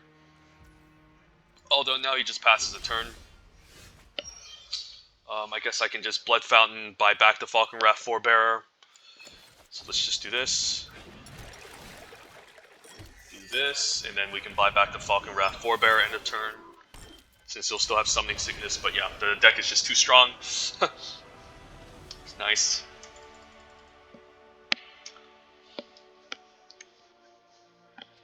So it's a blue-black, I guess it's a more of a blue-black, like, grindy mid-range deck, so to speak.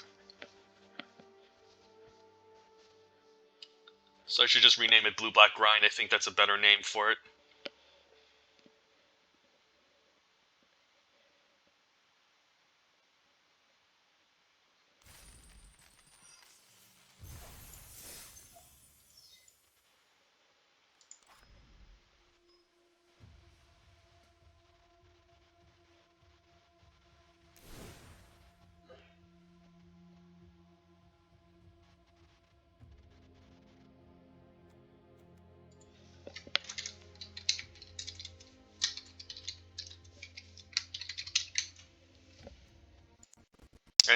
And 18 lands have actually been pretty helpful, just trying to cast our big stuff.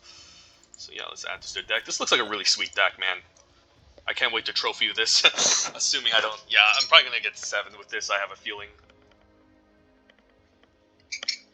Unless something goes awfully wrong, and again, I play against an opponent with more bombs, or just an insane curve that just totally overwhelms me.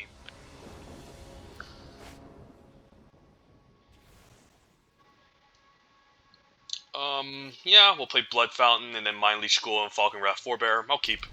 I'm fine just running this out without exploiting anything. Have a bit of an aggressive early game. Gluttonous Guest can help us block.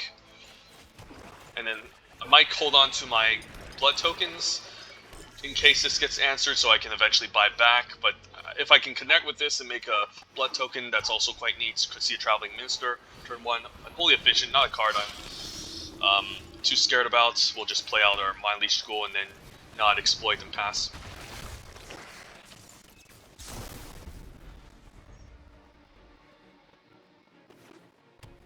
And then I'm probably going to keep up Black Mana on turn 4 in case, I could play out the Gluttonous Guest to block the 3/3 in case he plays an enchantment next turn. So I could consider that as well, or I can just play next turn to keep up 1 Black Mana in case the Falcon Wrath Forebearer dies. And then we can always bring it back into turn with 1 black, so maybe I'm fine playing this out. If I get hit for 3, I might be kind of scared. The opponent did miss a land... No, he didn't miss a land drop. He's at 3, but if he pumps this up and he keeps attacking, it can be kind of awkward, so... If he enchants this, I can sacrifice it. Okay, so... Some interesting exploit creatures. Sacrificing that instead? Okay, interesting. So I guess he values the activated ability from Unholy Efficient.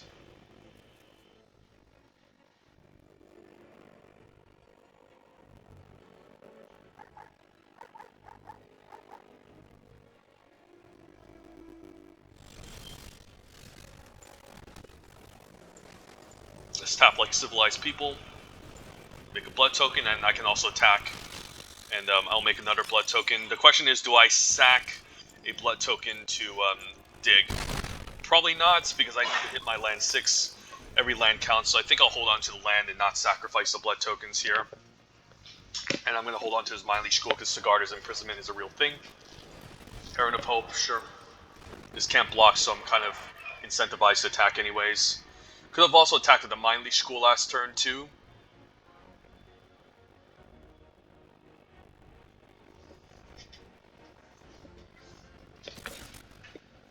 I could trade here. Trading isn't the worst. Like, this can be pretty annoying later if he enchants it, so I think I'll trade here. And I think I'll hold on to the land. If I get another land, I might discard here just to do so I can find more playables, but I'll attack first to see what's up. He can gain life on the way back, so he's probably going to take it here, I have a feeling. Yeah. I'll activate one blood token. Fine losing a swamp island here since I have more black in the deck than blue. And then play land, and then could also use it now, or just play another Mind Leech School for the hell of it. I think I'll hold on to the Mind Leech School. I could also sack the Falcon Wrath Forebearer, make him exile, and then just recast it. Maybe I should have done that instead. This Heron's kind of annoying because he can just gain 3 life every turn, but he needs to pay 2 mana in order to do so. So it's going to be kind of awkward if he wants to develop the board. And I think I will hold on to the land unless I draw one next turn, because I need to hit my land drops to again cast my bombs. So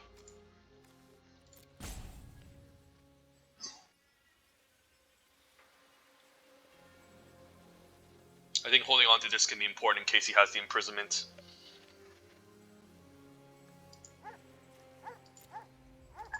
Which is a card we saw both games in white decks, which is definitely a solid playable, but again has its problems against the blue-black exploit deck, since you can either bounce the imprisonment or sacrifice it to exploit and you lose value.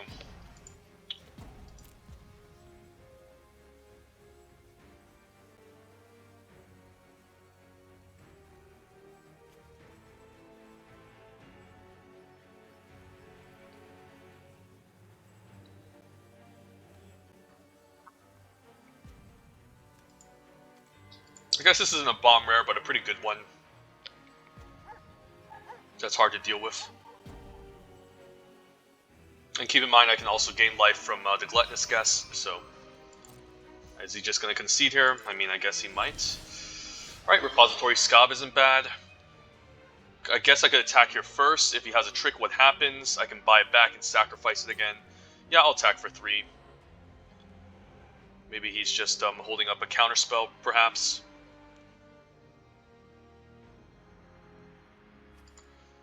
Actually, I don't have anything to get back. That's the problem, so I might just develop the Mind Leech School instead.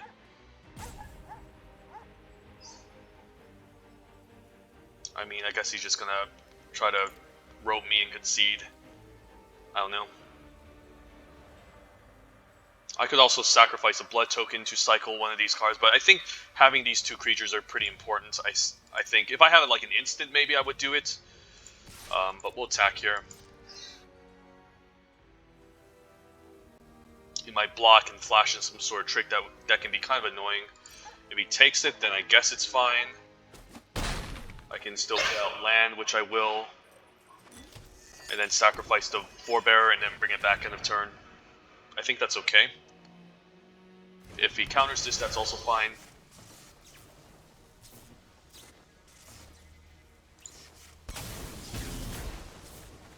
And again, I can just bring this back at instant speed, so I don't have to worry about anything.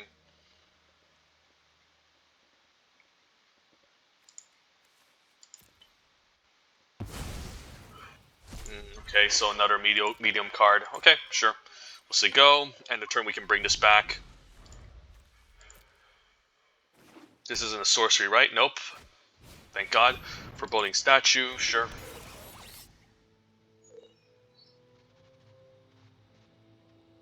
Pretty good card, but pretty slow. But a card that has also overperformed in this set.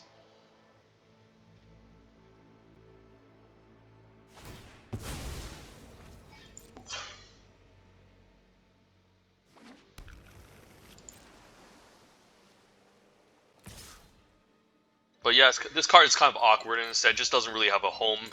And there's better 2-drops, 1-drops to be playing like the Traveling Ministrant. Okay. And I can also gain 2 life. Just kind of neat.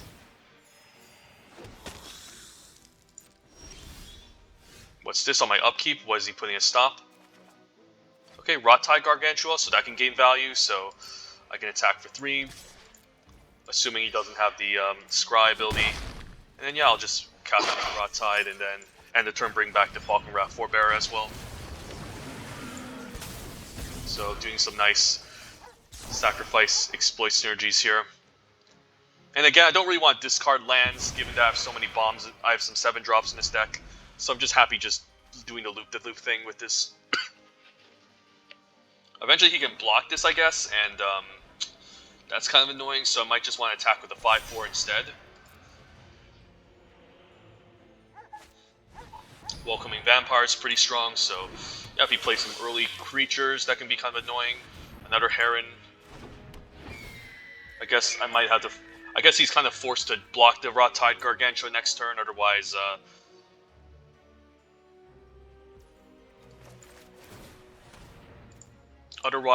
he could take lethal, so I might just swing with both. I might lose the Gluttonous Guest, but... Okay, we could cast Toxrill. I could just attack with all. If I attack with all, what happens? He can just chump, take out my 2/2, block the 1/2. Okay, so he could just chump here, trade, block, so he only takes 6. So it's not necessarily great. I can also just sacrifice a Falcon Wrath Forebearer, or just play this as a 3/3, which I might just do. You know, let's just attack with both of these. I think that's fine. And he's kind of incentivized to trade here or double block.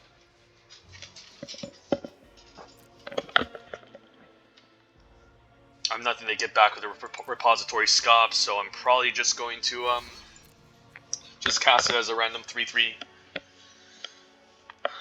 Or I can loot it away and try to get my land drop. Maybe that's better, so I can set up a better turn. Okay, this is fine. So what now? I could actually just loot this away, honestly. It does get rid of a blood token. Because there's nothing much I'm interested in getting back. Like, I could buy back the Rot-Tide and make him sacrifice a creature. Having a 3/3 out just isn't bad, you know? Yeah, let's just get a 3/3 out here. I'm going to decline sacrificing here. And just put a 3/3 out, Sigo. Eventually this will get blanked by the Foreboding Statue, but I can attack with it next turn. Skyward Scob, okay, never mind, just going to get blanked regardless. Now he can draw a card and then gain some life. So the game is still far from over. So I was better off looting this away instead. But, you know, it's still fine. It's still fine ground body. So I'm hoping I get a land here so I can cast Toxrill and then hope for a concession. We'll see. Otherwise, this flyer is just going to help him stabilize, so...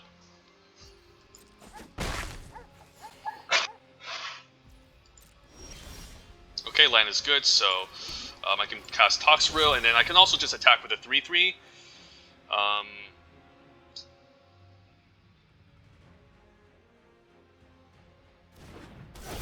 If I attack with a 3/3, what happens? This still doesn't die, so there's really no point in attacking with it. We'll just pass the turn then, and then shrink his creatures.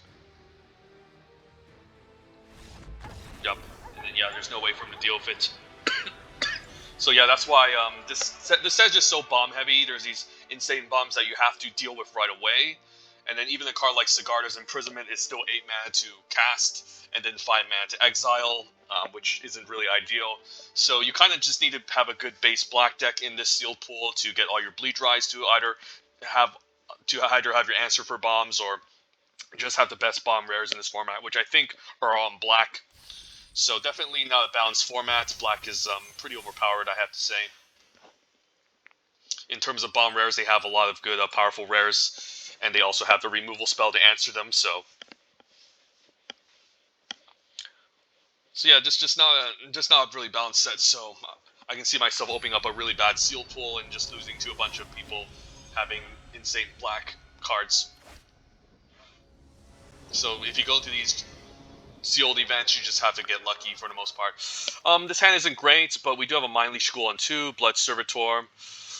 Wish I could get blue mana for the Lantern Bearer, but I mean, we can still curve out, so I think I'll try it. And then this Lantern Bearer we can sack to another exploit creature later, hopefully, so this is okay. 2-drop, 3-drop, maybe use the blood token. We can even discard the Lantern Bearer and buy it back with the stirp cost later. So white, so humans. Why do people play this card? It's not that good. I mean, I don't know. To each their own, but it's not a good card. It's too much mana to activate, and then by then you're already just tapping out for your creatures. But Bloodpel Celebrant, okay, so I don't know if I want to double block that, but I will play Blood Servitor. Probably loot. I could also attack for 2 since I'm not playing to block this. Yeah, I will. So I'm probably not playing to block this since it has first strike, and if I double block it can even lead to a blowout. Honeymoon Hearse, okay, that's pretty scary. Alright, we have blue mana, but I think I'm fine using 1 blood token here. Ditch a swamp. So the Honeymoon Hearse can be a bit of a problem. He can tap 2 to get down. I mean, I can also just play the Falkenrath Forebearer here and start getting the town attacking for 3 in the air. Taking 5 is a problem, but there's not much I can do about it. So I'm hoping he doesn't have any ways to exile this. So I'll probably take 5, and then hopefully this has trample, so that's also pretty annoying. I can take 5, swing back for 3, and hopefully he doesn't have anything. What Welcoming Vampire? Okay. I guess if you already have a pretty nice bomb rare and a carriage, you can play a card like this. He just passes, doesn't do anything. Interesting. Okay, yeah, I guess I'm fine attacking for 3 here and seeing what's up. Could also see the deal 2 damage, scry 1 here. Probably see it here. Alright, takes making a blood token isn't bad, so now I can still play land, play the Squire, and now I don't have the activated ability, but I still think I'm fine playing out the Lantern Bearer. Might just keep the Courier back to discard later. Just need to develop my mana and then have an attacking threat. Okay, Lacerate Flesh, but we can still buy it back with the blood token if we get one later. So not really scared. Scarred Thoughts is pretty good, so I could main phase this, which can help me hit my land drops. I think I will. Like there's a world where I keep this up as an instant, but I think it's pretty important. And yeah, we'll grab Toxrill, which can help us end the game, and then we'll play land to keep up the activated ability of this. Say go. We can discard the Courier Bat, which I'm fine with since we don't have any lifelink currently to buy back. So he's going to go off with maybe this Unwelcoming Vampire, yeah. Playing these cards just to enable the Unwelcoming Vampire. But this is going to take a while until these can actually grow. So let's see, he could have a removal spell. No, he's just going to do the discard thing. Toxrill can just end the game if I can resolve it, hopefully, and he doesn't have any answers to it. I can... So I actually don't really want to discard the Courier Bats. I mean, I could do an end of turn with the blood token. Maybe I do so just to hit my land drop and cast Toxrill. Is there a world where I do that? I think I will. Take the risk. Even though I could use this to get back Toxrill, I think that's still too slow. I just want to dig towards my land and get the Toxrill down right away to eventually win. Okay, could see something here, not really. Okay. Yeah, unfortunately, not looking exciting here. I could just sacrifice the Lantern Bearer to Rot-Tide Gargantua. And then I don't really have activated ability for the Bloodsworn Squire, so I might just play Concealing Curtain instead and activate it. Since he has enough creatures to go wide with already. Yeah, let's just do that. And then this way I can still keep up the activated ability with Bloodsworn Squire. It's also a May ability, so I don't need to make him discard. But I like just having this out. And I'll just activate it now. Keep up the activated ability from Bloodsworn Squire so I can discard maybe Rot-Tide Gargantua. So let me take a peek in your hand. I will get rid of a ritual, the 2 mana destroy target attacking creature, because it can take out Toxrill if he has it, or an imprisonment. But if there's anything else, I'll just keep it in his hand. So he's probably holding up maybe a Braid here, I feel like. So that's why I don't want to tap out for this. And this can also block the 5/5 all day, so... You could also use a removal spell in response. Adamant Will, I don't really care about any of these two. Do I care about Adamant Will here? Adamant Will is annoying, but it's not like I can't stop it, because I have Bloodsworn Squire to hold it off, so I think I'll decline actually making him discard, and we'll say go. Like, sure, he can make his creature indestructible, but the Bloodsworn Squire can hold it off as well. So I can just put 2 creatures in front of this. He casts it, sure, he can trample, but then it's gone. I don't really want to have him dig towards his bombs or anything, so this is fine. He might actually just activate this end of turn. We'll just say go.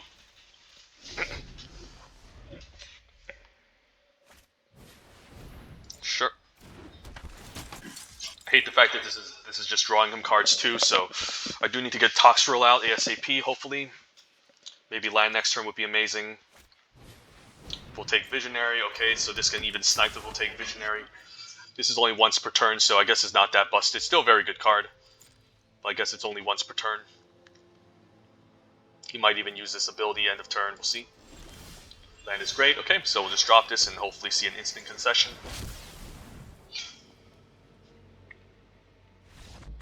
Alright, and we did. Sweet.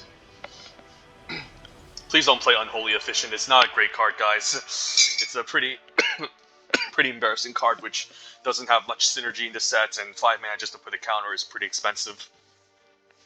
Especially if you're going to be playing aggro, you want to curve out with your mana and double spell. So you don't necessarily want to pay 5 mana just to put a 1/1 counter on the 1/2.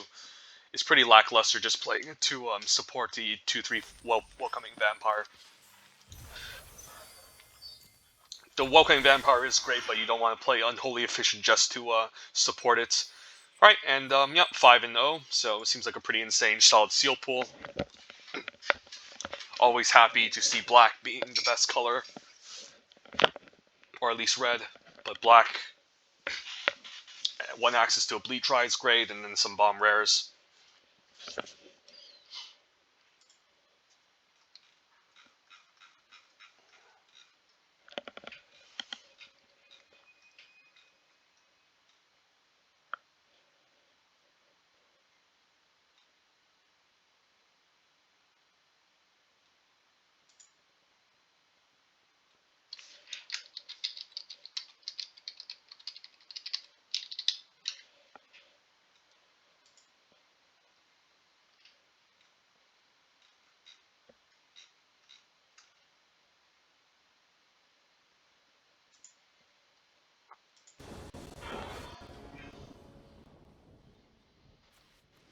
Doom the Center on 2, Toxrill. Alright, so it's going to be a little bit rough casting these, but we do have 3 lands, so hopefully we can draw 2 to get to Raw Tide. I think I'll still keep it.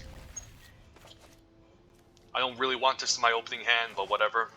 We have 3 lands and we're running 18. It's kind of weird though, having this in my hand, which we don't want to discard with the Bloodsworn Squire. So, yeah, definitely not the best hand, but with the Doom Dissenter, I'm fine keeping this. Another white drafter, okay. I mean, white sealed player. I think every opponent we've played so far have mostly white. We're all base white, I think.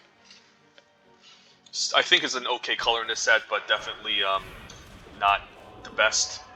The Doom Dissenter lines up nicely against the Fleeting Spirits. I don't mind just blocking it all day. Could also exploit here to Mind Leech Ghoul, actually. Get some value, make a 2/2. Which I also don't mind, since it will still trade. And this will exile so it doesn't put a card in his hand. So just curving out with the 2/2 is nice here, getting some good value off of this Doom Dissenter. And then eventually we can sacrifice maybe either Mind Leech Ghoul or the token to the Ratai Gargantua. Alright. I guess he still has a flicker effect here. Yeah, he can't really discard a card and then exile in response. That doesn't really exist. So the card is guaranteed to be exiled. It could be a land, it could be a bad spell. We'll see. Yeah, I guess this could be a 2-for-1 if this manages to trade and get value. That's pretty nice. You could also attack with it, the 1/1 first. He was unlikely to block with it, and then we could have a 2/2 back. So maybe I should attack for 1. So I guess I didn't play it that optimally, but what do we exile? A land, sure. Courier Bats. I can attack with both, play the Bloodsworn Squire, or just attack with one of them, keep the other one back. Maybe I'm fine sending in the token, and then... or I can send... I mean, it doesn't really matter. There's no bounce. I think I will block this. This is pretty annoying. The fact that you can gain first strike is pretty annoying.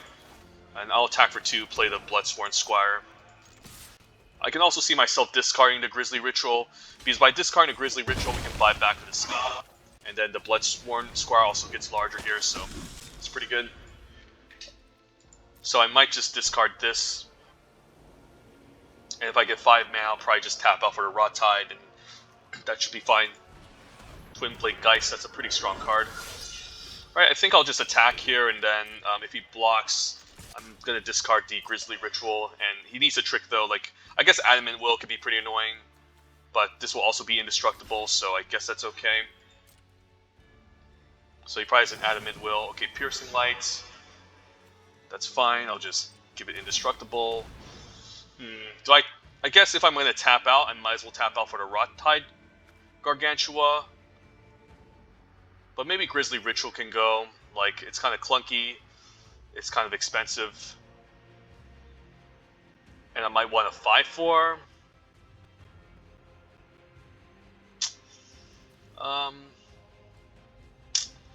If I get a land, the Grisly Ritual could be kind of nice. But at the same time, maybe I get rid of Rot Hide. Like, we probably need the removal spell for something annoying, so I'll probably just get rid of this. It's kind of anti-tempo, but that's fine. And I get to also transform this. And it also remains indestructible as well, so that's not bad.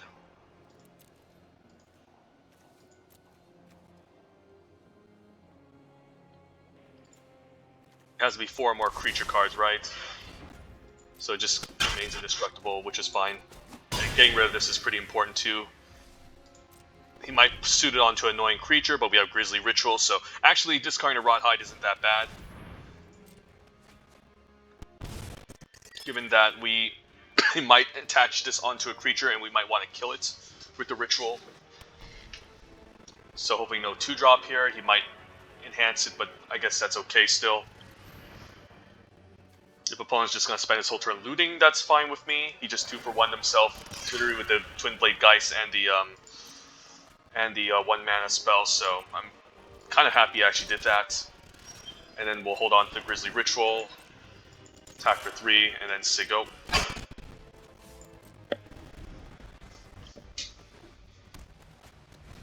Cemetery Desecrator, that's not good. And, yeah, exile another card from graveyard. When you do choose one, remove X counters. Wow, so this can also just deal with, yeah, I guess he can exile his Pointed Discussion or one of my cards to exile my Bloodsworn Squire. This card's pretty disgusting. Okay, there's not much I can do against that. I can't give it indestructible because it's -X/-X. So it's from any graveyard, so I have to kill this. So I'm happy that I hold on to Grisly Ritual, but in black you can also buy back with some annoying cards like the Fountain. Yeah, this is kind of dumb. It's already a powerful 2-for-1, and there's not much I can do about it. I can play the Toxrill, he could have removal for it. So maybe I'm gonna Grisly Ritual first. And do I hold on to land? I think I will. I think I'll hold on to land, there's no reason for me to play it.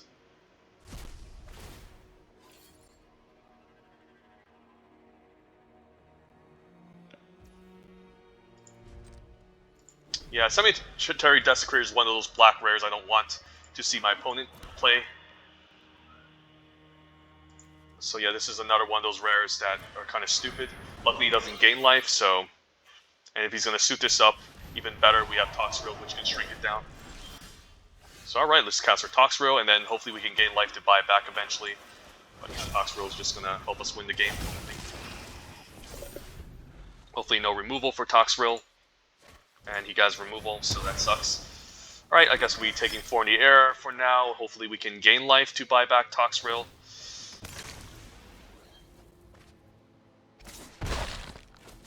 Alright, what do we have here? Falcon Wrath Forebearer can't block.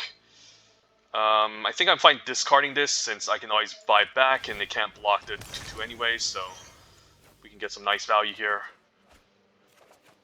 Don't need lands. Cycle again. Ooh, Gluttonous Guess was nice. So I can just use the Gluttonous Guess, gain life next turn, and then use the Courier Bats to buy back Toxrill. So, and I'll be taking 4, but that's still fine. I'm not like gonna die or anything, so. And then Toxrill can kill this because they'll have two counters on it. So, assuming I can resolve it, but if he's playing black and white, I guess he can also end of turn bleed dry, which can be kind of annoying. Kindly Ancestor, okay. So I'll be taking some damage in the air for now, and then eventually buy back Toxrill. So this was a pretty nice pickup. We'll draw. And then, yeah, I will. I could also sacrifice the Gluttonous Guess to Mind Leech School. Do I want to do that? Probably not, so we'll just use this now. Fine, discarding the Mind Leech School, gain a life. Play Courier Bats, get back Toxrill.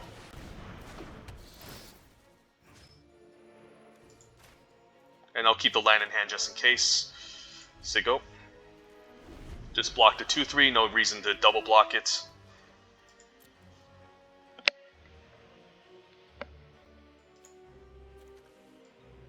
So hopefully no Bleed Dry or another way to answer Toxrill, because it's kind of our only way out.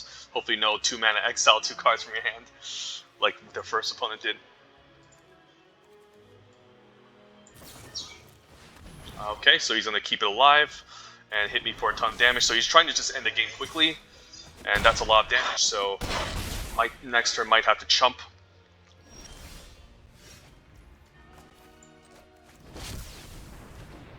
So need to play it safe here, and then we'll keep land, Sigo. And do I chump this? I think I might. And it still trades, so that's not bad. If he has a removal spell, then that's going to be a problem. So I'm hoping he doesn't have a removal spell.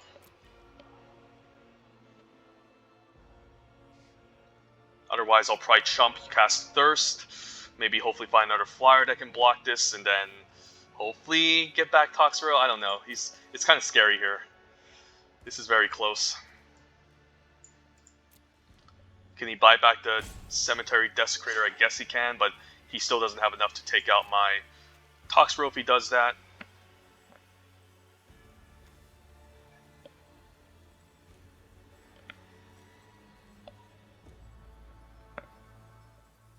Hopefully no removal.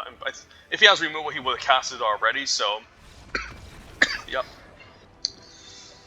Alright, sweet. Managed to take out a nice Bomb Rare, and then our Bomb Rare managed to win the game. So Toxrill has definitely basically won almost every game we've played, every single time we've casted, so that's pretty nice. There was one game where we did win without it, where we just had too many flyers. Sorin and Toxrill, definitely the biggest 2 bombs in our deck for sure.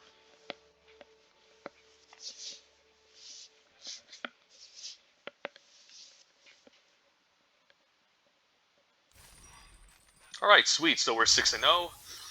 Alright, let's get a nice 7-0 finally. And then, don't know if I want to do a second Crimson Vow Sealed video, but I might do a draft.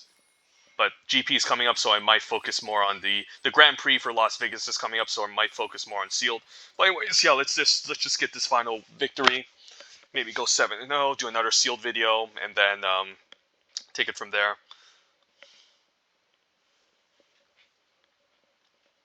So far, again, this side's pretty imbalanced. Red and black are too powerful. The bomb rares, especially in black, are too strong. Black is like the only removal spell at common with Bleed Dry that can actually deal with bombs and exile them. There's not too much. The exile ability, exile spells in the other color, like Cigar's Imprisonment, is too expensive. Yeah, there's just too many game-ending bombs. It's definitely not a popper format. Some of the commons are solid, but they're just definitely not the level with dealing with bombs outside of Bleed Dry. Abrade is good, but you need to kind of, but it doesn't really answer any large, or nor does it exile. In fact, so it's kind of like your seal pools and draft experience and limited experience in general here are determined from which bomb rares you manage to open in the set, and that's not really ideal for limited.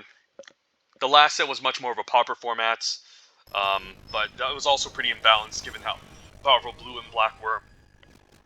So overall, both sets just aren't balanced.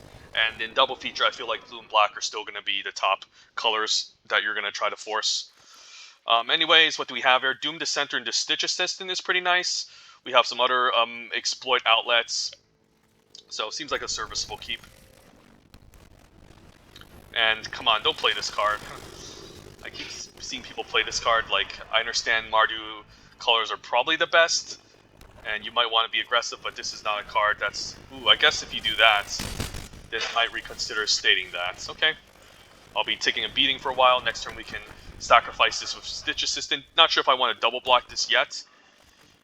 Maybe need to sub a turn, but this is annoying with Desperate Farmer, so okay. I can get beaten doing this. So I'm probably going to exploit here, and then hopefully maybe find something good off the top. We'll see. I'm still not going to double block this, though. Desperate Farmer, is that good or bad? I guess it can make a 4/3 lifelinker if one of our creatures die, so that might disincentivize an attack from us. But we're probably going to play the Bloodsworn Squire anyways, which has Indestructible, so I'm not sure here. I don't think it's going to be that great. I think I'll bomb it. We'll take 3 for now. Ooh, Grisly Ritual. Okay, so we'll probably take 3 here. Next turn, take 3 again. Okay, even exiles my zombie, so I'm fine trading for the 2/2 lifelinker. I'll take 3 for sure.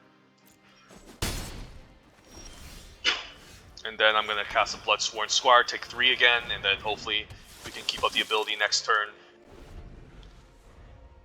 Could also Rot-Tide Gargantua. I guess Rot-Tide can also hold this off, but he can just sacrifice his Persistent Specimen, so it's not that great. So I'm probably not going to block here. Then we can still keep up mana for the Bloodsworn, which I'm fine with. If he has the Imprisonment, that can be kind of awkward. So I could just cast a Rot-Tide without sacrificing anything. Yeah, maybe that's okay. And then, because he's just going to sacrifice his Persistent Specimen, I'm just going to decline here. And then just put a 5/4 on the board that can hold off this 3/4 for now. Opponent plays his own Rot-Tide. If he sacrifices Persistent, I'll just sacrifice my 2/2. And I can answer this with Grisly Ritual, so this is okay. And I can still trade for the 4/3, which I will if he attacks with it.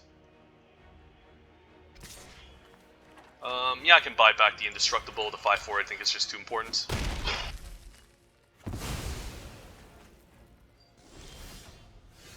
Bleed Dry is not bad. So if he puts a counter onto his next turn, I can trade still. So I think I'll Grisly Ritual the 5/4 here.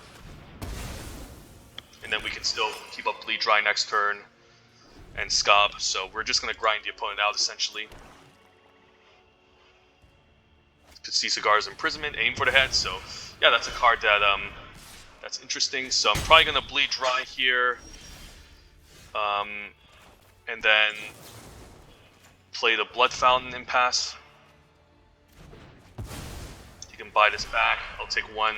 That should still be fine. I can also discard a Falcon Wrath Forebearer and draw a card, which I might just do end of turn, since I can buy it back eventually or not. We'll say go. I mean, yeah, I might discard this because, like, I might want to sacrifice this to the repository Scob. So, and then just dig deeper into my deck. So I think I'm fine discarding the Falcon Wrath Forebearer. I need to find more action. And hopefully he doesn't have anything, and he doesn't, so we'll discard the Falcon Wrath Forebearer. We can always buy it back next turn and discard it as well. Or discard a land. So I can get back, use the repository Scob. I can also use the Blood Fountain here, and then just buy back some of these cards. Maybe buy back the Doom Dissenter and Bloodsworn. Yeah, I can buy back both of these, actually. I can also just bring this back, You know what? Let's do this. Let's use this. Get back the Squire and dupe the center. Play my black mana. I don't think I'm blocking the 1/1 still. Hopefully it doesn't have any weird exile effects. I don't think so. There's not an instant speed in white or black in this set, I don't think. I guess he couldn't use the Honored Heirloom in response. Okay, I forgot about this ability almost. And then if he uses it on the... Okay, I guess he doesn't want me to cast it. Right, I guess that's fine. We can still use this to loot. End of turn. I don't think I'm going to bring back the Falcon Wrath Forebearer. I don't think we're going to be aggressive here. So I'll probably play land. I could just main phase instead. Loot away to land instead. And I can still loot away a land in a turn, and I think I'm fine doing so, so I can dig towards something like Toxrill, which can try to end the game. Faithbound Judge, that's a good one, but it can't attack yet. So I can still, hopefully, exile it.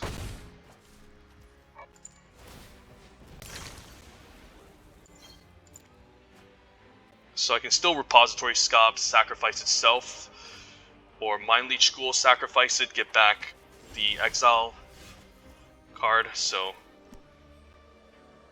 yeah, let's just do that.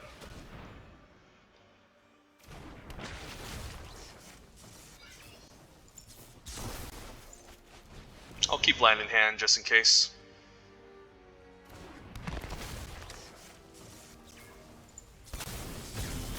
And then we can bring back Bleed Dry to exile the Faithbound Judge. Oh, I guess he can exile in response. Oops. Alright, you got it, opponent. Alright, I forgot about this activated ability. It's so important. Alright, I guess we have to find Toxrill or something, but at least the 3/3 can block the 1/1 for now. The 4/4 can just end the game, though. That's a problem. Yep. The Honored Heirloom definitely got us there, so wasn't paying attention. Say go. If this has 3 counters, it can attack, so... Alright, we'll see. I don't have a second Bleed Dry, and he can just keep exiling cards from my graveyard, so yeah. Honored Heirloom, definitely a card that's decent to main deck in this set, since exile is really relevant, and there's not too many ways to exile that's like the Diregraph Horde in the set. You could Imprisonment this, I guess. Okay, that's fine. Still have a blocker up. Opponent can loot end of turn 2. So my only hope was to maybe hope he tapped out, and then on this turn, exploit a creature, get back the removal spell, and answer the 5/5. So maybe I should have waited on the Scob, so wasn't paying attention. Ooh, Parasitic Grasp. That can still keep me alive for 1 turn. So maybe I can... I guess I can still attack into this and see what's up.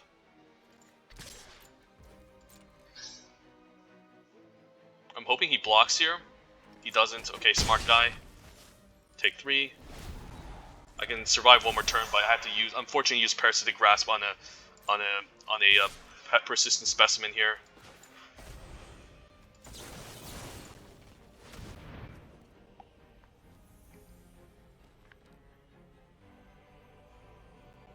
I guess he can sack. I don't know. He can maybe find ways to sack it, but nope. So he gets 1 more turn to stay alive, but it wasn't a good use of Parasitic Grasp. And yeah, the aim in the heads. The aim the heads. Aim for the head was pretty good against our deck. 2 copies especially. So opponent managed to aggro us out with the early 1-drop, and then the exile ability from this got us pretty hard. So Courier Bat can block for a turn. I guess I'll just play it. Again, not ideal, but still serviceable. I don't have any ways to deal with this though, so yeah, we're probably just dead. But I'm just going to play this out to see what he's going to do.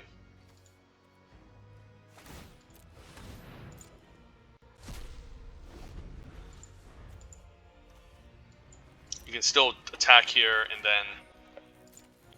No, I guess he can't use the ability, so I'm probably forced to chump here.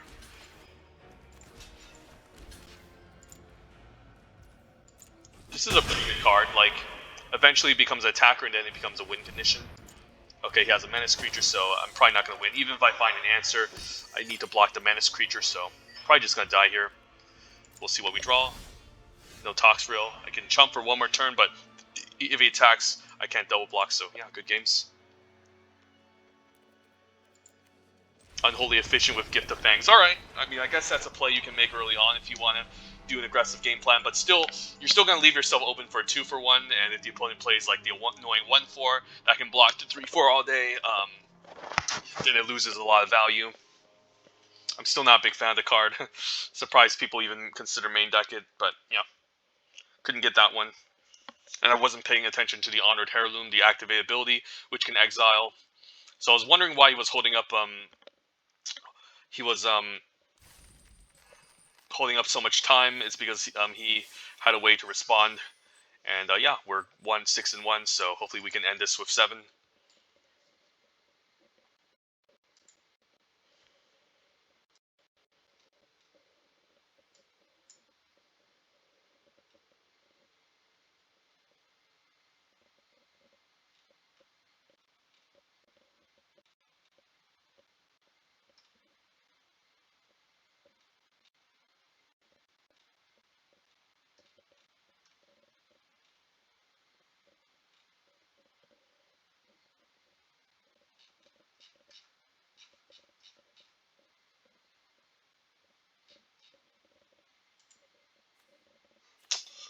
No black mana. Unfortunately, this is a mulligan. Would be nice if I had a single swamp. I'm running 11 swamps in the deck, but I'm on the play. I need to curve, so unfortunately, we're gonna mull this. And we find black mana. We have black mana here. I don't really want to discard Scattered Thoughts.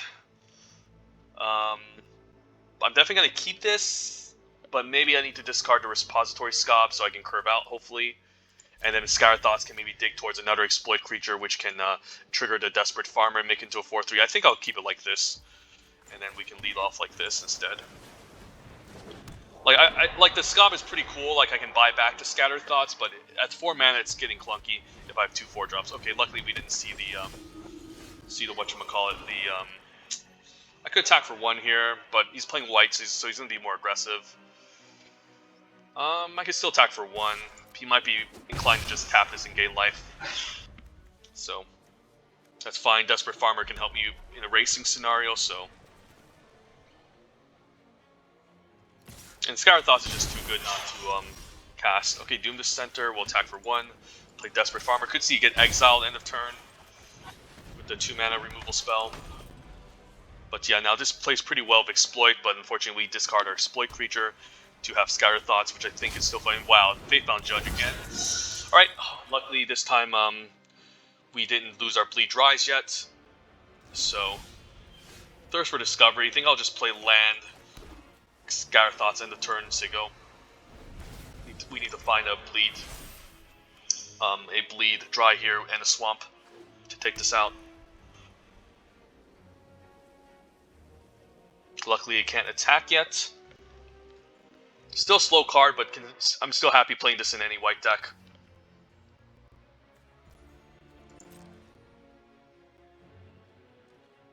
Luckily no Honored Heirloom, so just gonna Scattered Thoughts end of turn. Hopefully find an answer to this. Alluring Suitor is pretty strong. This card's really good. One of the top red uncommons, definitely, so. Scattered Thoughts. Kind of interesting. I definitely want the Swamp. Do I want the Mindleash School? Mindleash School sacrificing the Lantern Bearer isn't bad. Or the Doom Dissenter, we can do that next turn. I think I like this. Just get a land and get a Mindleash School. I might want to Thirst 2 end of turn. By thirsting end of turn, that will allow me to then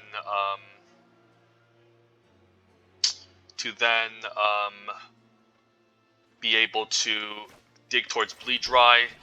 So I'm going to play a Doom Dissenter here and pass. And then end of turn we can cast Bleed Dry because I need to find an answer to this. I could have also sacrificed so I can enable this into a 4-3 lifelinker, which was probably maybe the right play. I don't like the fact that this can just attack me here. But he needs to attack the Traveling Minister, so we can do some interesting blocks here. I think I'll just put maybe put the Doom Dissenter in front of this, and then keep this around, even though it does have an annoying activated ability. I can't really afford to block it, I don't think. It's just too scary because of combat tricks, so I'll block like this. Transform this into a 4-3 at least, which can hold this off next turn.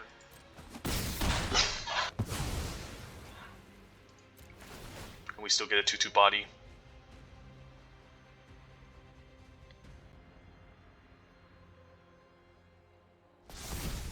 Because he can be holding up many tricks like a Sure Strike,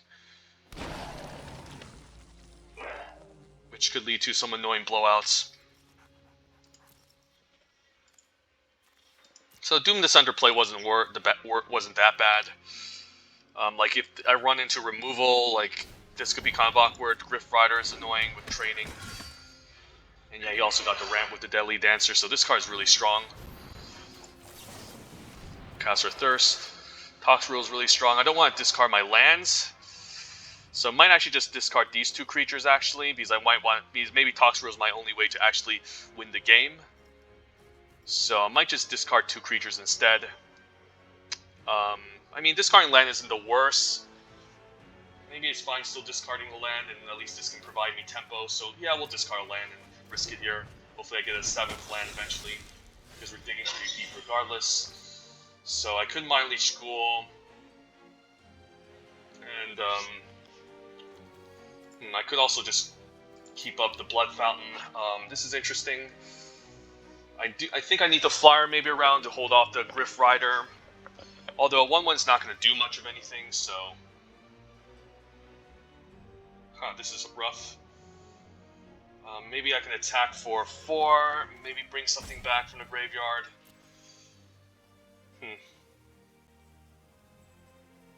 If I attack, he's most likely going to trade. Yeah, let's play the exploits. Maybe I just have to get rid of this Lantern Bearer.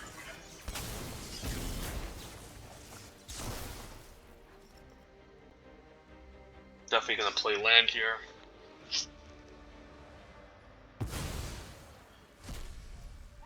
I feel like he has a Sure Strike ability.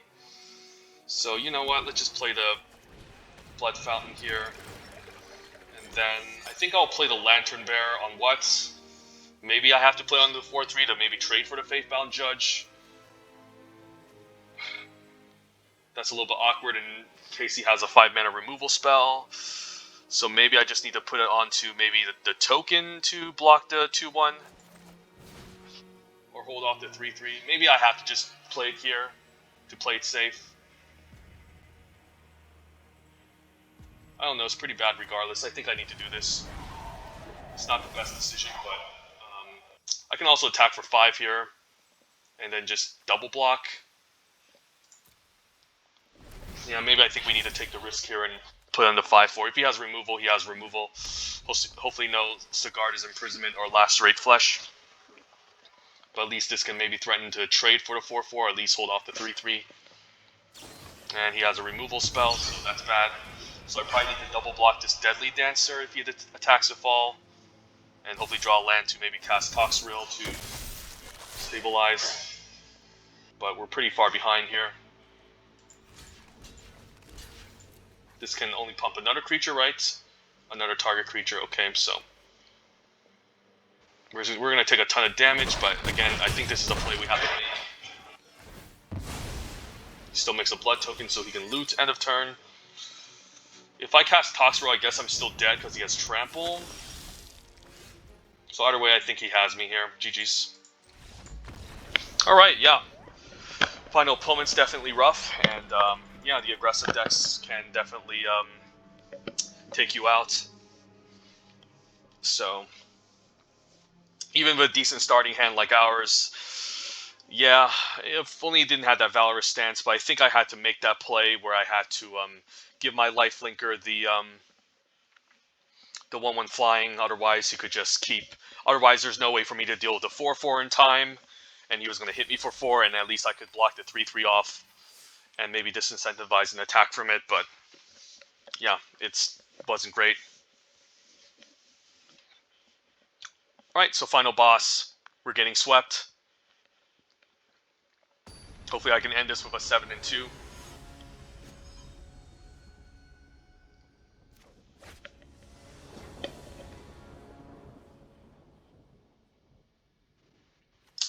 One drop, maybe activate this on turn 3, keep up Scar Thoughts. This seems fine.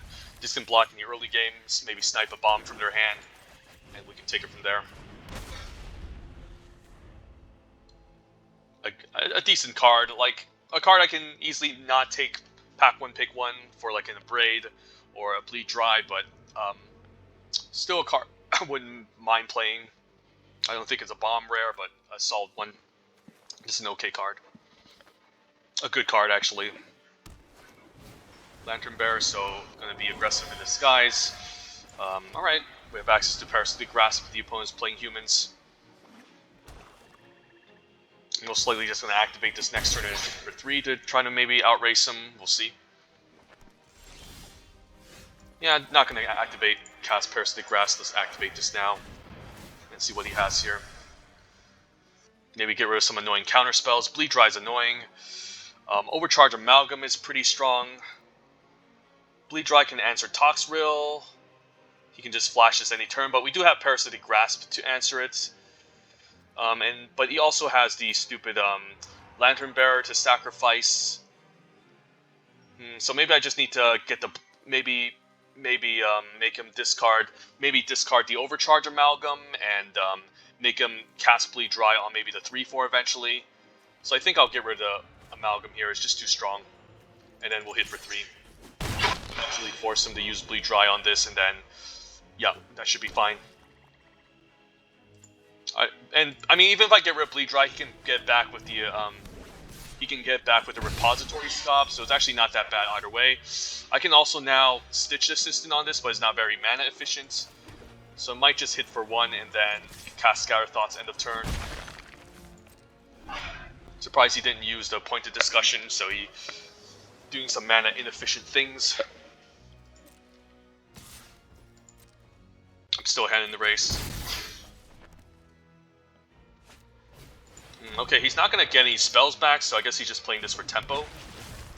Not sure if that's what you want to do. I mean, it's not going to buy you anything, so I'm not sure what that was all about, but that's fine.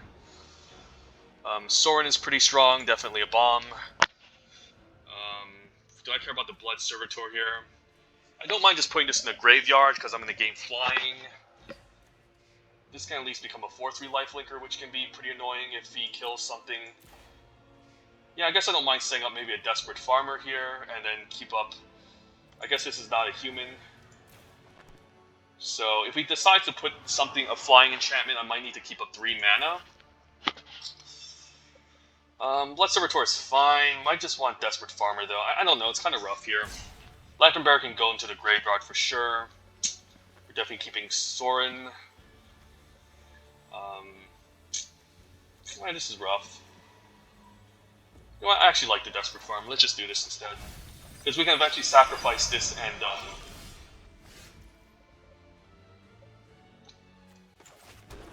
to the Stitch Assistant. Unfortunately, this isn't a human. This is rough. I can also Stitch Assistant to set up my next turn, which isn't bad. But again, I'd rather have the Desperate Farmer out first, so let's do this and then attack for 1. I could also keep it back to force him to use the Lantern Bearer, but I don't actually want to, actually. So I'll hit for 1, and then... Yeah, I don't really want this, because I want this to become a 4/3 lifelinker, so I think this is okay. If he wants to attach this and to make this into a 4/4 flyer, that's also okay, but I guess he doesn't want to since he's attacking main phase here. I do want to bait out Bleed Dry eventually to keep my Toxrill around. I'm happy with that exchange. Okay, that's fine. If he's just going to use it on 2/2, that's okay. Quarterbat's pretty cool too. I guess now we can keep up the Parasitic Grasp, so we can hit for 1. Play Stitch Assistant. I'm happy to keep any land on top. Sacrifice the Revealing Eye. And then this might force... Ooh, we'll keep Bleed Dry for sure. And then we'll keep up the instant in case he tries to enchant his 3/3. Blood Fountain. Okay. So he can get back the Overcharge Amalgam, which is kind of annoying. So I might need to resolve some of my bombs before he counters my spell. Happy to always have access to Parasitic Grasp here, so getting a nice 2 for 1. There's no counterspell to me. I guess he could have syncopate, but this is fine. Alright, I guess we can just cast Toxrill and hope for the best, or cast Sorin. Maybe Sorin and Lantern Bearer is kind of cute. Let's do that instead.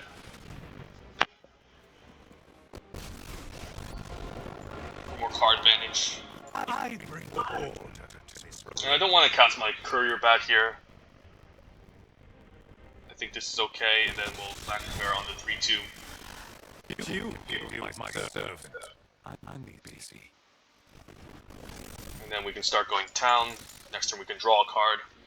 He's going to bring back his Overcharge Amalgam, but it's going to be pretty expensive here, so he won't be able to cast it as well. He also needs to exploit creatures, so opponent's going to be pretty behind in this game. So I'm happy I didn't run out Toxrill, since now I have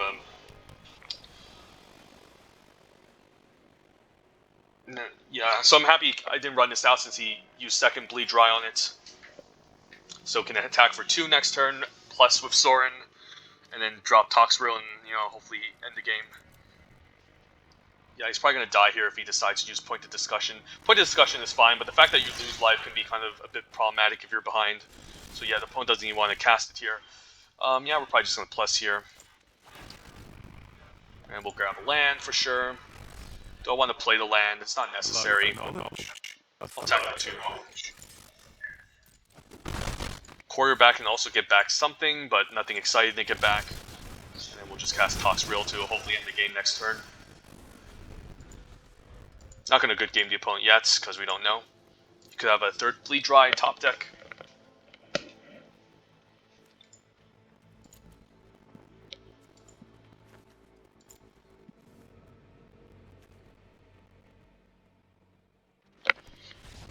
Alright, good games, opponent. Alright, sweet. So, yeah. Blue, if you open up Busted Black rares, you're in good shape.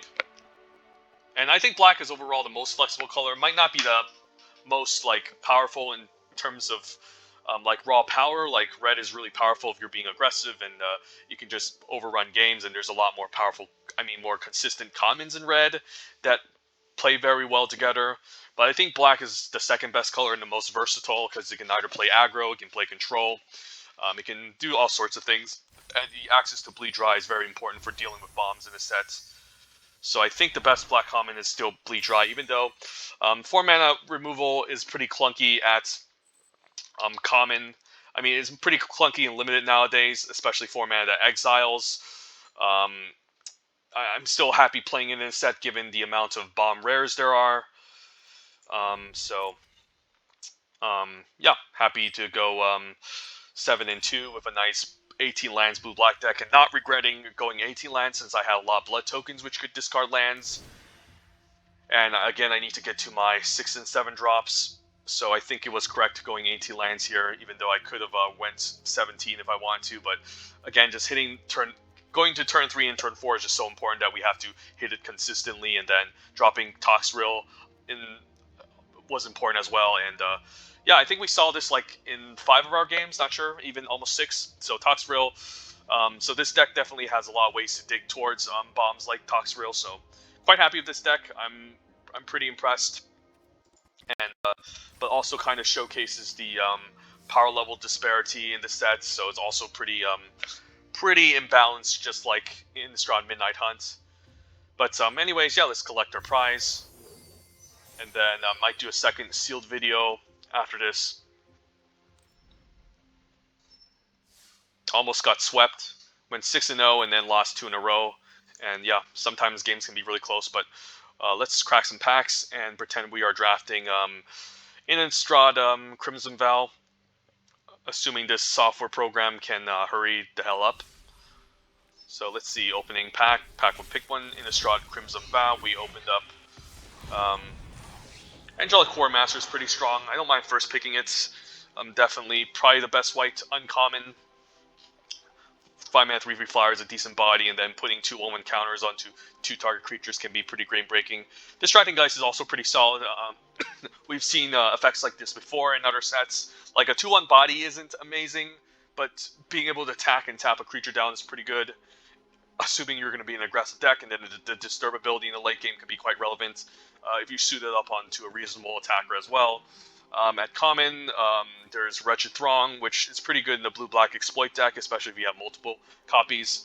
I don't like this outside of blue-black, but I've seen people play this in like blue X colors, and if you pick up some exploit payoffs at common, like the Stitch Assistant and the Repository Scope, it could be fine.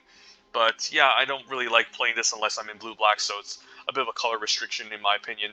And then Cigar's Imprisonment is very medium. If I'm playing, I wouldn't mind playing Cigar's Imprisonment if I'm very heavily aggressive white, but I'm gonna be pretty sad playing this in a control deck, since again this doesn't take care of exploit, and then there's also bounce spells in blue. 5 mana to activate the exile ability isn't great, especially against cards that have powerful activated abilities. So I'm not excited about Cigar's Imprisonment. I think pack one pick one is Angelic Quartermaster, and then Distracting Geist, and then maybe follow it with a Wretched Throng. Casting Wolf Rider is alright. Yeah, well, I'll play this in any red deck, even in the Vampires deck, since it just has a nice activated mana sink in the late game. I can still see taking the top commons over this, however. But yeah, this isn't bad. Red is the best color. Sometimes if you put a counter onto this or enhance this with any equipment or pump spells, it's not bad. So you can get in for some early game damage, and if you can place a couple of removal spells or put some cards into the graveyard, this can have some nice, it's a nice activated mana ability, but it's alright for the most part. Pretty good in an aggressive deck, obviously, if you can curve out. But still I wouldn't mind first picking like even a Flame Blessed Bolt or a Braid over it. I'd still take it just to try it out. And it's also, red is also pretty aggressive in this set, so this is also could overperform. Lantern of the Lost is alright, but it also exiles cards from your graveyards, so not high on this card. And then Geist Light Snare is only really playable in blue-white, unless you desperately need counter spells. But yeah, sometimes you can pay this for 1 or 2 mana, and it's quite good. I guess Falkenrath Celebrants is also one of the top red commons in this set as well. 5 mana, 4/4 mana is pretty solid, and then being able to generate 2 blood tokens to prevent yourself from flooding out in the late game is quite good as well. So I think the pick goes maybe Kessig Wolf Rider into Flame Blessed Bolt into Falkenrath Celebrants. And also, I'm a big fan of the Belligerent Guest too in the red aggressive deck's just really solid. Even if it trades off, just trampling over and making a blood token is pretty sweet. Blood tokens aren't necessarily card advantage, but in the late game they can be in case you flood out.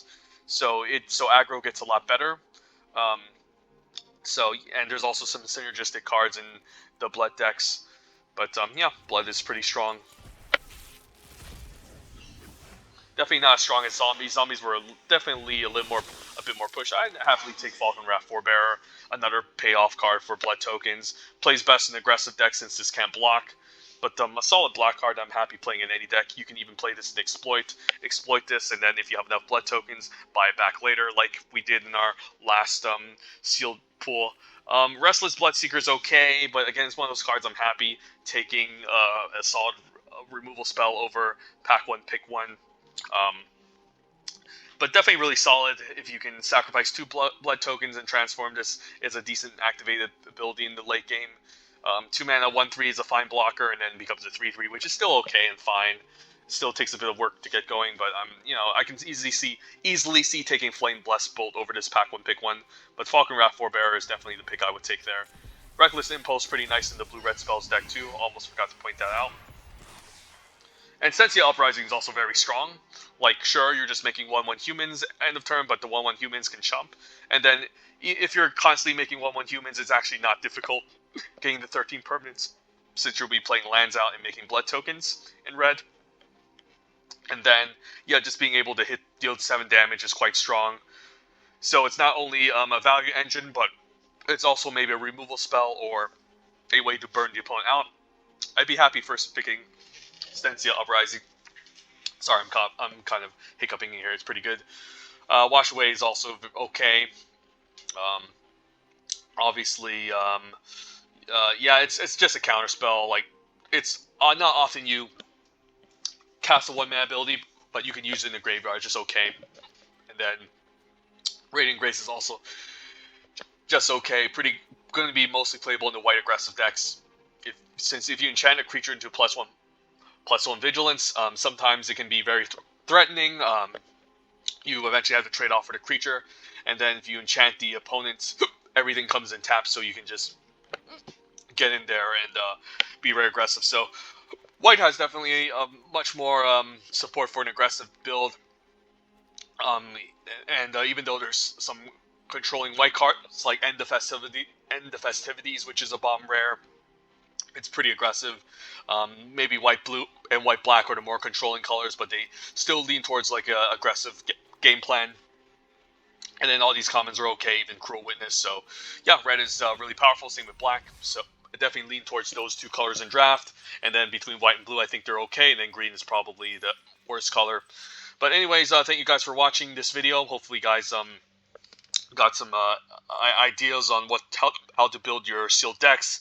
Again, even though there is a time limit at the Grand Prix events, take your time. Don't rush over things. Make sure you find the best color, and then the best color that goes along with your primary color. Or if you're lucky enough to open two colors that are really deep, then you have a pretty good sealed pool. But anyways, thanks for watching, and I'm probably going to make a second video. Have a good day, guys, and take care. Have a good one. Bye.